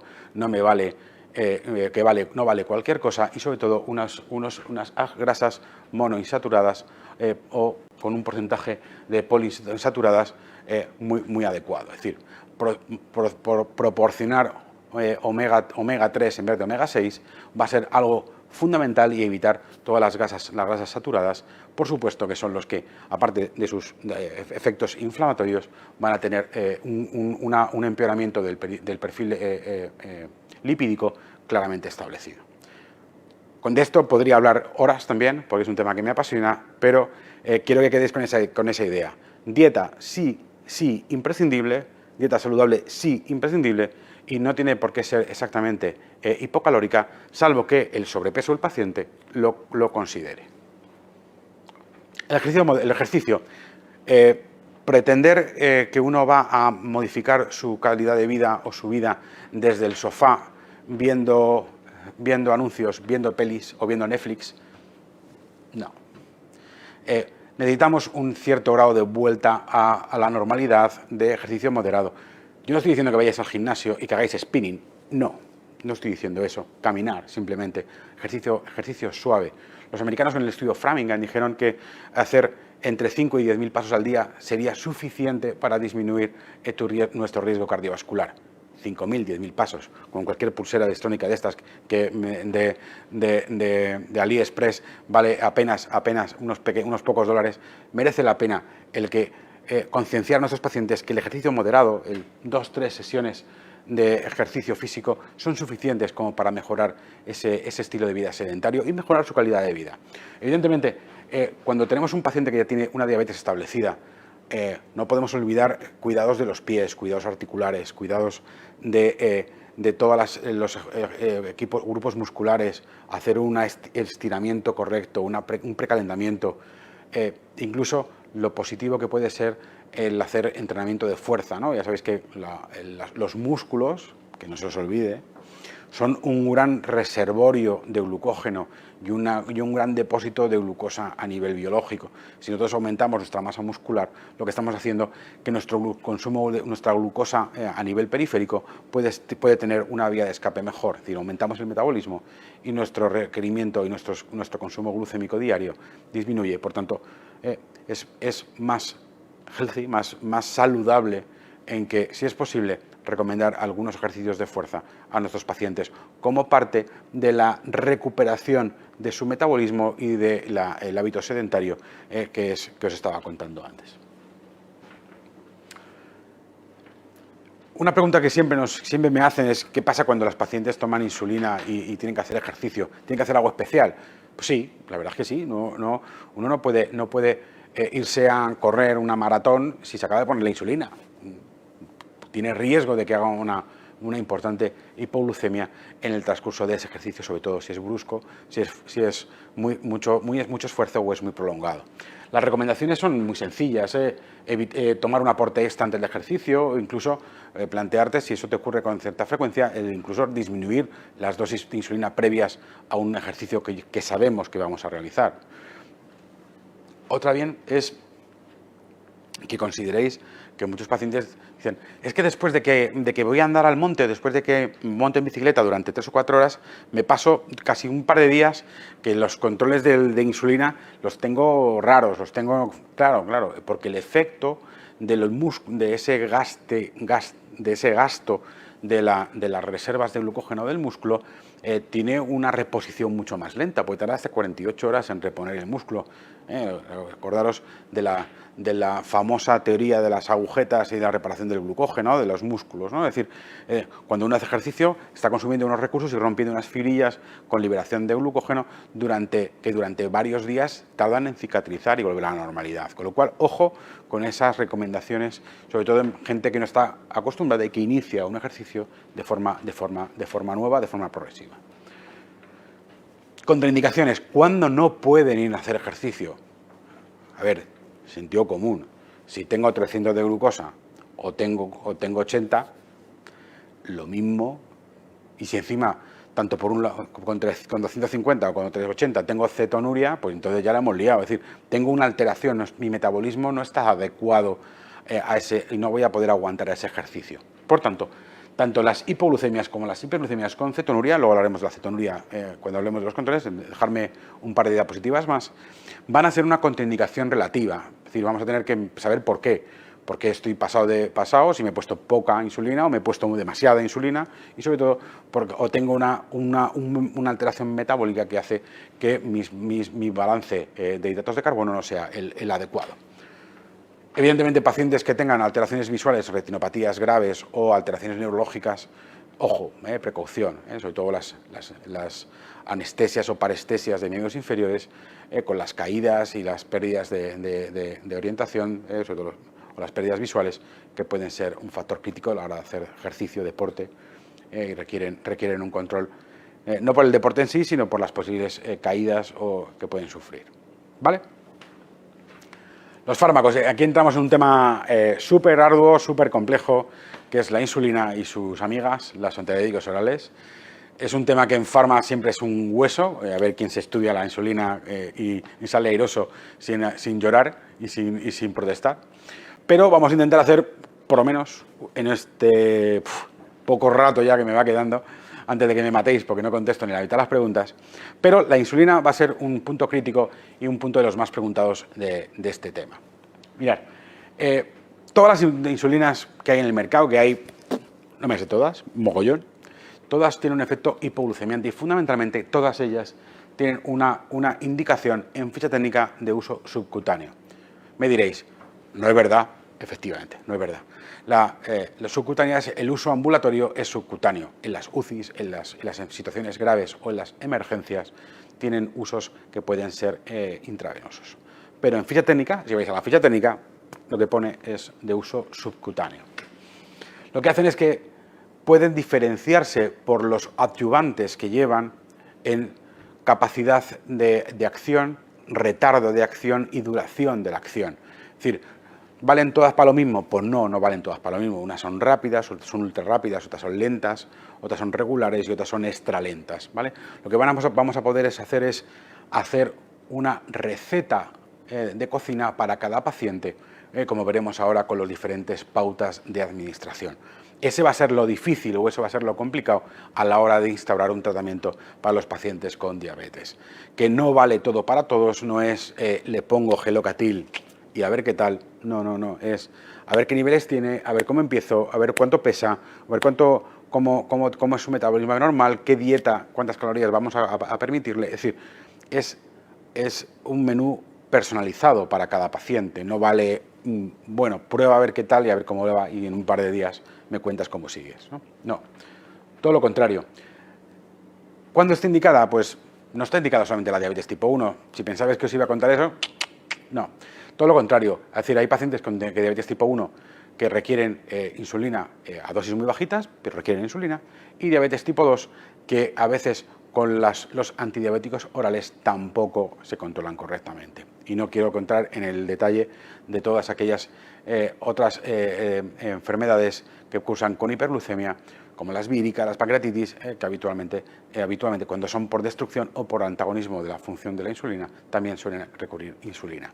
Pero en general, no os quedéis con la idea que la insulina es para todas las enfermedades, pero sí fundamentalmente para la diabetes tipo 1 y para muchas de las alteraciones de la diabetes que entran dentro del grupo 2. Tener en cuenta que esta es la idea, el momento del diagnóstico es igual a 270, es decir, cuando tenemos situaciones con muchísima hiperglucemia o muy mal controlada, evidentemente en las crisis, en los momentos críticos, es decir, en los comas hiperosmolares o en la cetoacidosis diabética, no podemos empezar con antidiabéticos orales, tenemos que empezar directamente con insulina. O evidentemente si tenemos con mal control glucémico o en situaciones de coexistencia con infecciones o estrés. Por eso os traeré, a ver si me da tiempo a darle por lo menos una pincelada al tema del control de la glucemia en los pacientes COVID. Y eso es más o menos lo que os quería contar sobre las indicaciones. Y en esta gráfica lo que os traigo es la demostración de que hay diferentes tipos de insulinas que tienen cada uno su nombre propio, sus características propias y que evidentemente darían cada una de ellas casi, o este grupo, para dar una charla independiente. El tener en cuenta que hablamos de ultra rápidas, de regulares, de intermedias y ultralentas, dependiendo de las horas que incluso acaben teniendo su nivel de acción, o cuando es el máximo punto donde alcanzan su acme, si es que lo alcanzan. Es decir, va a depender cómo la coctelería, la receta que hagamos nosotros en función de las necesidades y de los perfiles glucémicos que nos aporte nuestro paciente. En general, ¿vale? 60% debían ser insulinas basales. Basales significan que tienen que hacer lo que haría el páncreas de forma mantenida todo el día, un poquito, durante las 24 horas del día. Y las rápidas, las preprandiales o postprandiales, lo que nos van a hacer es dar el shunt, ¿no? Es cuando me tomo una fabada, me tomo un cocido, me tomo uno... Es decir, cuando hago una comida, entonces necesito un punch, una subida muy rápida de los niveles de insulina para captar en las horas siguientes esa hiperglucemia que va a ser significativa después de la ingesta. Evidentemente, no es lo mismo que pincharnos en cualquier sitio, no vale, ¿no? Ahí tenéis la organización, ¿no? Lo más lento serían las nalgas y lo más rápido sería el abdomen. Por eso habitualmente les recomendamos a las pacientes que se pinchen en el abdomen, ¿no? Menos, ya sabéis, las gestantes que se pinchan ¿dónde? En los muslos, ¿vale? La forma de pinche más en las gestantes suele ser los muslos, ¿no? Lo más habitual, ¿no? Porque la barriga les da mucho miedo pincharse la barriga, se ponen muy nerviosas y entonces se pinchan habitualmente en los muslos, porque al culo habitualmente, por problemas espaciales, no llegan ellas mismas para autopincharse. Si tienen algún voluntario, sí, pero habitualmente no. Con lo cual, el sitio de punción más frecuente que utiliza la gestante suelen ser los muslámenes. Esta es una presentación donde le vamos a pegar tres patadas a las diferentes pautas, a los diferentes cócteles para explicar el tratamiento de la diabetes y la insulina. Más o menos, para que tengáis en cuenta, la pauta más clásica sería con la filosofía de vamos a pinchar al paciente las menos veces posible. Vamos a intentar pincharle muy pocas veces para intentar, con una rápida y una lenta, hacer un tratamiento lo suficientemente importante para que consigamos un efecto con muy pocos pinchazos, ¿vale? Y con eso consigamos el efecto que necesitamos. ¿Qué ocurre? Que a esto hay pacientes pues, que sus necesidades vitales no funcionan, no va bien, se utiliza no en muchos pacientes, pero en algunos sí funciona. Pacientes con pocos niveles, con poca cantidad de glucosa o con picos glucémicos no muy altos. Ahora bien, es posible que necesitamos muchas más con pinchazos, muchas más inyecciones. Entonces pasamos de pincho y le inyecto pocas veces para intentar tenerle tranquilo a necesito pincharle todas las veces que hagan falta. Como podéis comprender, esto metabólicamente es genial. Yo cada vez que me pincho por la mañana, me pincho antes de comer, me pincho a media tarde y me pincho 4 veces al día. Más los controles glucémicos del dedo, significa que me pincho 8 veces al día. Glucémicamente están perfectos. ¿Y cómo crees que están los pacientes? Aquí. O sea, parecen como me decía mi madre, un alfiletero. Un filetero es donde se pinchan los alfileres de las modistas. Pues eso, un alfiletero, está lleno de pinchazos. Eso lo que ocurre es que metabólicamente está muy bien, pero tiene un nivel de aceptación del paciente muy bajo. Son pacientes que están cansados de tanto pinchazo. Pero al fin y al cabo nos soluciona lo que queremos, que es que arregla el metabolismo de estos pacientes. ¿Cuál ha sido la solución desde hace algunos años? Es intentar ver qué limitaciones tenía. Hay pacientes que, por mucho que nosotros queramos, no podemos tener a los pacientes en el borde de la hipoglucemia todo el día. Los niños entre ellos, ¿vale? Es decir, los niños se ha visto que por muy descontrolados o muy pasados de ejercicio y por tanto que sus niveles glucémicos sean a veces muy difíciles de ajustar, no les podemos tener en el límite de la hipoglucemia porque se ha asociado a alteraciones o disfunciones constitutivas, alteraciones del desarrollo del sistema nervioso central. Y de igual manera, aquellos pacientes que tienen algún problema cardiológico, neurológico o alguna enfermedad degenerativa que diferenciar qué es una hipoglucemia de lo que es su trastorno basal, con desconexión del medio, con delirio, lo hace francamente complicado. Por ese motivo, aunque idealmente o metabólicamente sería la mejor idea, en la práctica a veces no lo es. ¿Qué opción ha venido instaurándose en los últimos años?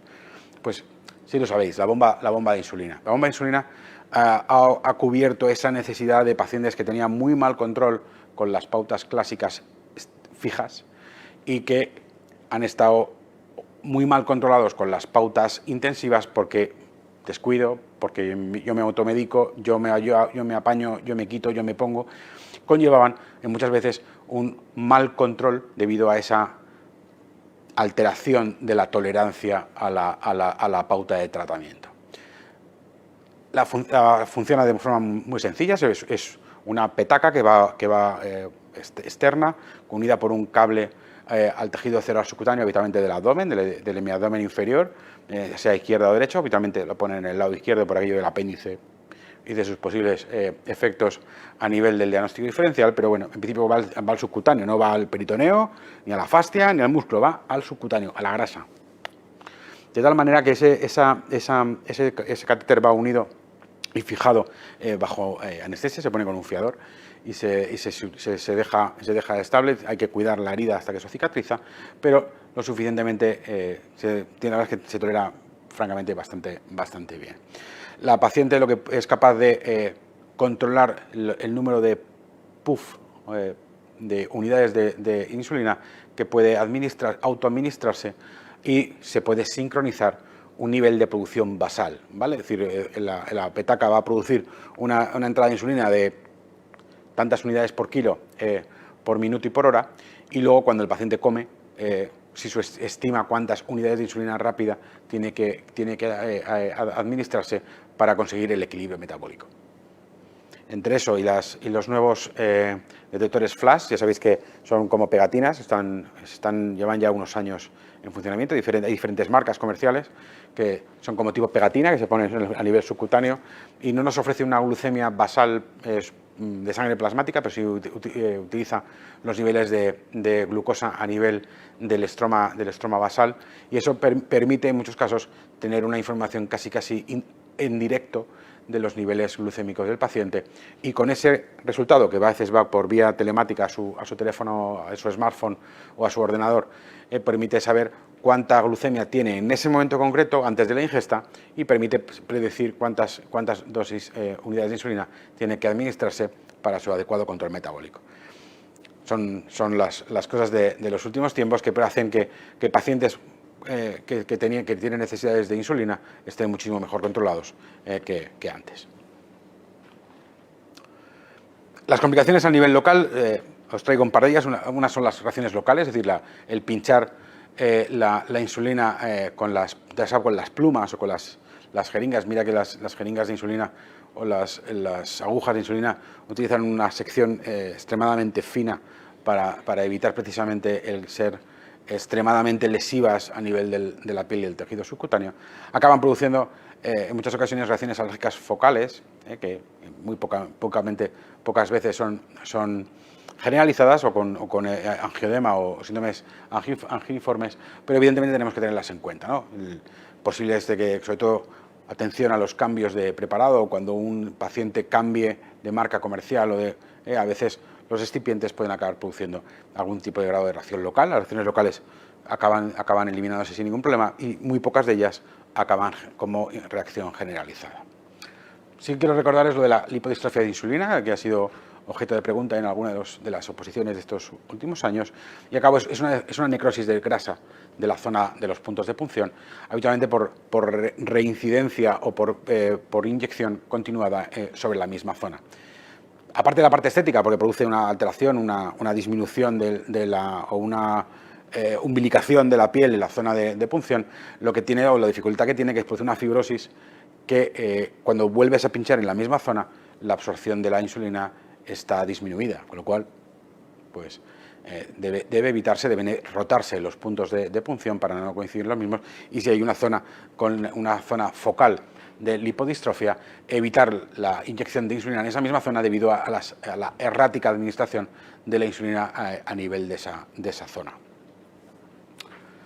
La hiperglucemia matutina, que es otra de las complicaciones más típicas y que son objeto de pregunta en muchas ocasiones y que sobre todo a veces nos puede hacer difícil el saber de qué nos están preguntando, pues lo único relevante o el punto más importante es recordar que puede ser debido a varios fenómenos, el fenómeno del ALBA o al efecto Somogyi, que son dos situaciones que tienen manejo y diagnósticos distintos y que en muchas ocasiones son objeto de pregunta con la finalidad de ponernos nerviosos y hacernos que nos equivoquemos. Y los dos tienen la misma consecuencia, es una hiperglucemia matutina.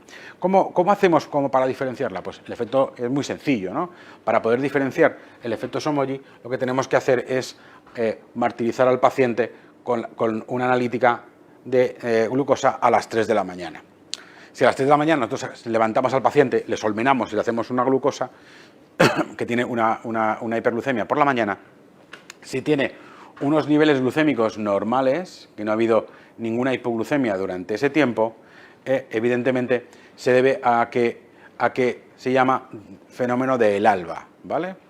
Si a las 3 de la mañana lo que no tiene una glucemia normal, si lo que tiene es una brutal hipoglucemia, se llama efecto Somogyi. El efecto Somogyi es una hiperglucemia matutina secundaria a una hipoglucemia nocturna. Y un fenómeno del ALBA es una hiperglucemia matutina debido a las hormonas que se van elevando de forma nocturna progresivamente durante la noche. El efecto y el manejo es totalmente distinto, como podéis ver, ¿no?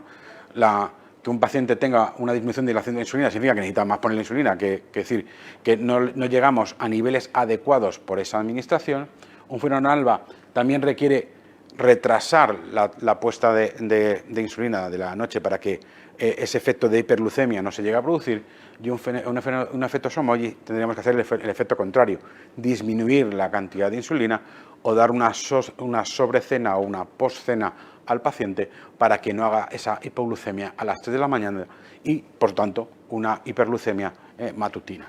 Son efectos de la corrección de los valores que los pacientes pueden traer a los consultorios después del uso de la insulina.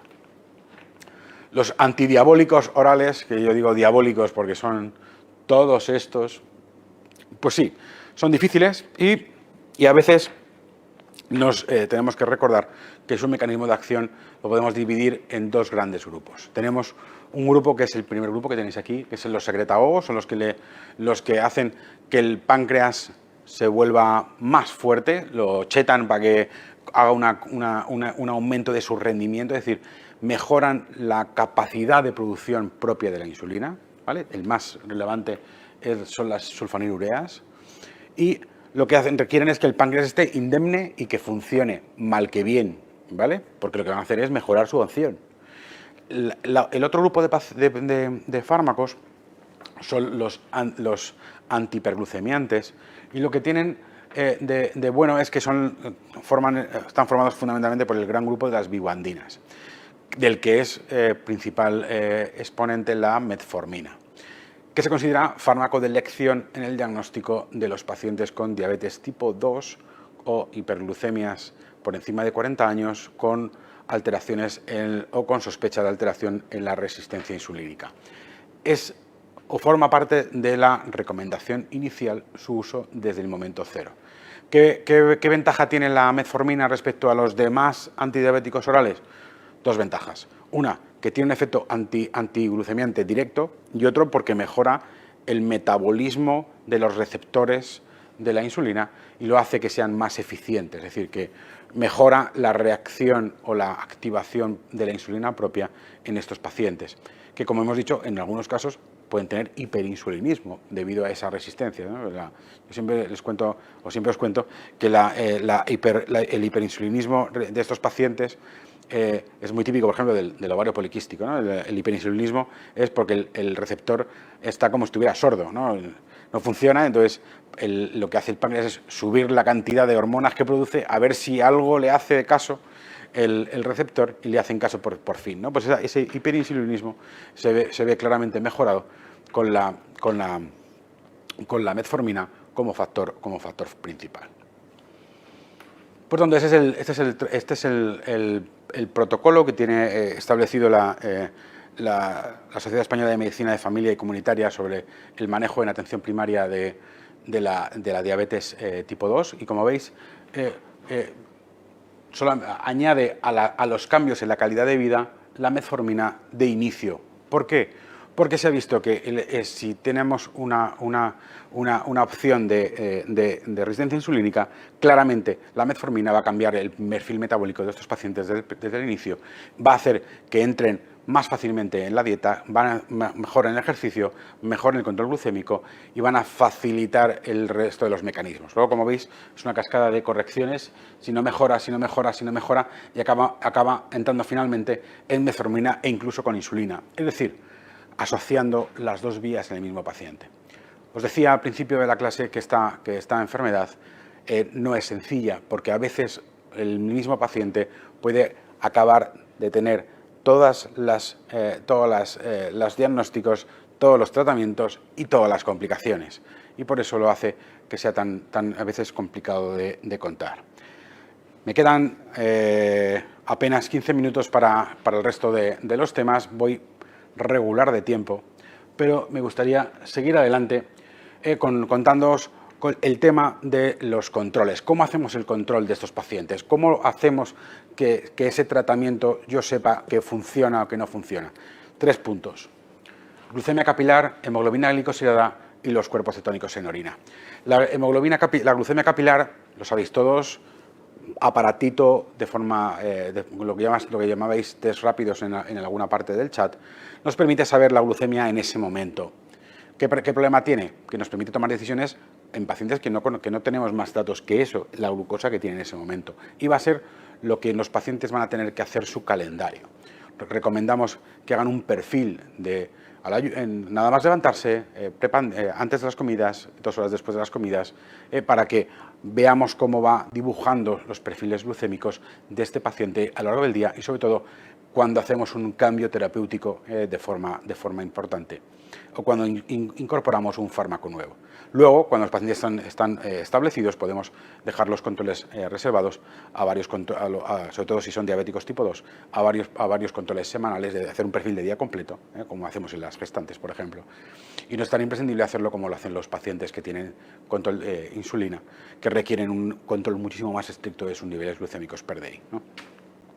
La hemoglobina glicosilada, os contaba al principio que lo que nos vale es un parámetro que nos sirve para saber cómo de bien se está portando el paciente, es decir, cómo se está portando su glucosa en los 3 meses previos respecto a su unión con la hemoglobina, ¿no? La hemoglobina va dentro del hematíe y si los hematíes van en una sangre que tiene mucha glucosa, se glicosilan más cantidad de hematíes y nos da un perfil mucho más hiperglucémico que ONO.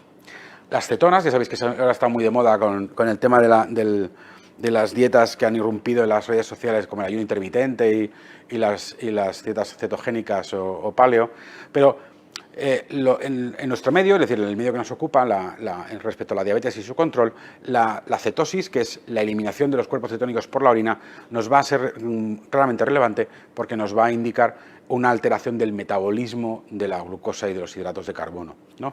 Esa importancia va a tener en cuenta que nos va a producir unas alteraciones que vamos a tener que alterar, o bien mejorando la alimentación o disminuyendo las necesidades y los accesos tanto de antidiabéticos orales como de insulina. Tener en cuenta que esos 3 parámetros, las cetonas, la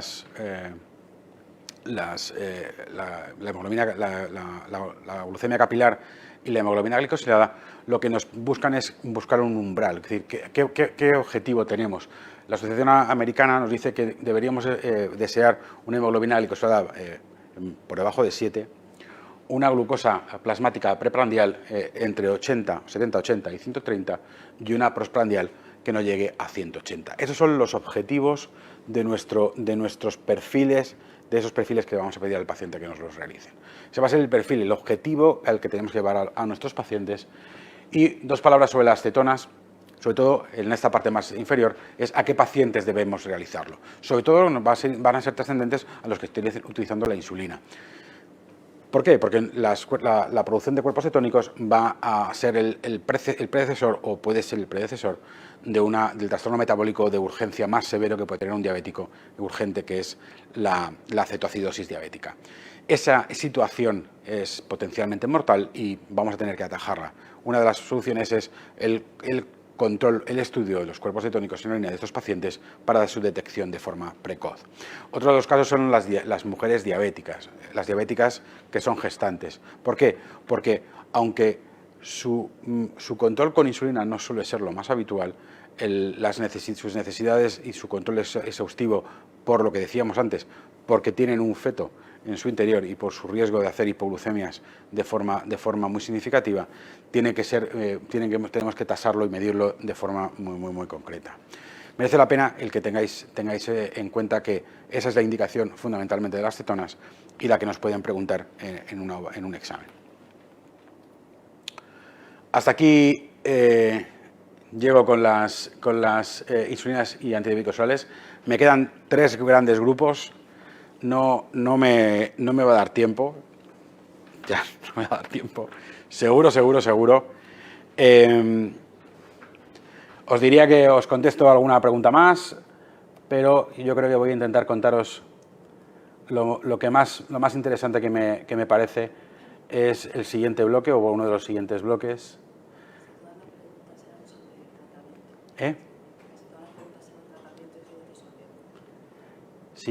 Aunque si queréis sobre el tratamiento, a ver si consigo que esto me funcione.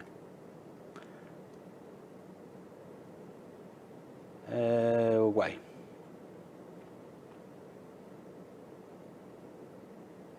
Hay alguna sobre el alcohol que la tengo aquí también, que quería contaros. Y las correcciones. Lo que os decía, pero yo creo que nos va a dar tiempo, por lo menos a dar el bloque de las complicaciones graves, yo creo que merece la pena que vamos a ellas. Como veis, se me ha quedado un poco corta estas 2 horas. Podríamos haber estado hablando 3 o 4 horas más. Pero 2 cosas sobre el licor, sobre el alcohol, ¿vale? En las guías americanas nos dice que el alcohol no se metaboliza igual en los hombres y en las mujeres. Ya lo sabemos todos. Que el hombre tiene una capacidad metabólica habitualmente ligeramente superior debido a su capacidad enzimática. No hay sexismo aquí, perdonadme. No hay... y de hecho, hay mujeres que metabolizan el alcohol mucho mejor que algunos ginecólogos como yo. Pero tener en cuenta que a nivel metabólico se considera que su cantidad total de hidratos de carbono no es mucha. Lo que se considera es lo recomendable a nivel de salud, ¿vale? Y se considera que no se recomienda el uso en un paciente diabético con insulina, el uso del alcohol debido a sus efectos a nivel hepático a nivel calórico, ¿vale? Separamos calorías de glucosa, ¿vale? En este caso son cosas distintas. Su tasa de hidratos de carbono, el alcohol puro, lo que va a hacer es convertirse en glutaldehídos y van a ser eliminados a nivel hepático. Lo que tiene son calorías, pero no tienen hidratos de carbono, ¿vale? Lo que tiene hidratos de carbono son los refrescos que nos tomamos con el alcohol, ¿eh? Pero lo que nos dicen las guías sobre el manejo de la diabetes es: tenga usted cuenta que es calórico, que tiene calorías, y que su recomendación es que utilice la menor cantidad de alcohol posible, una o 2 punch, como mucho, punch se refiere a porciones de alcohol,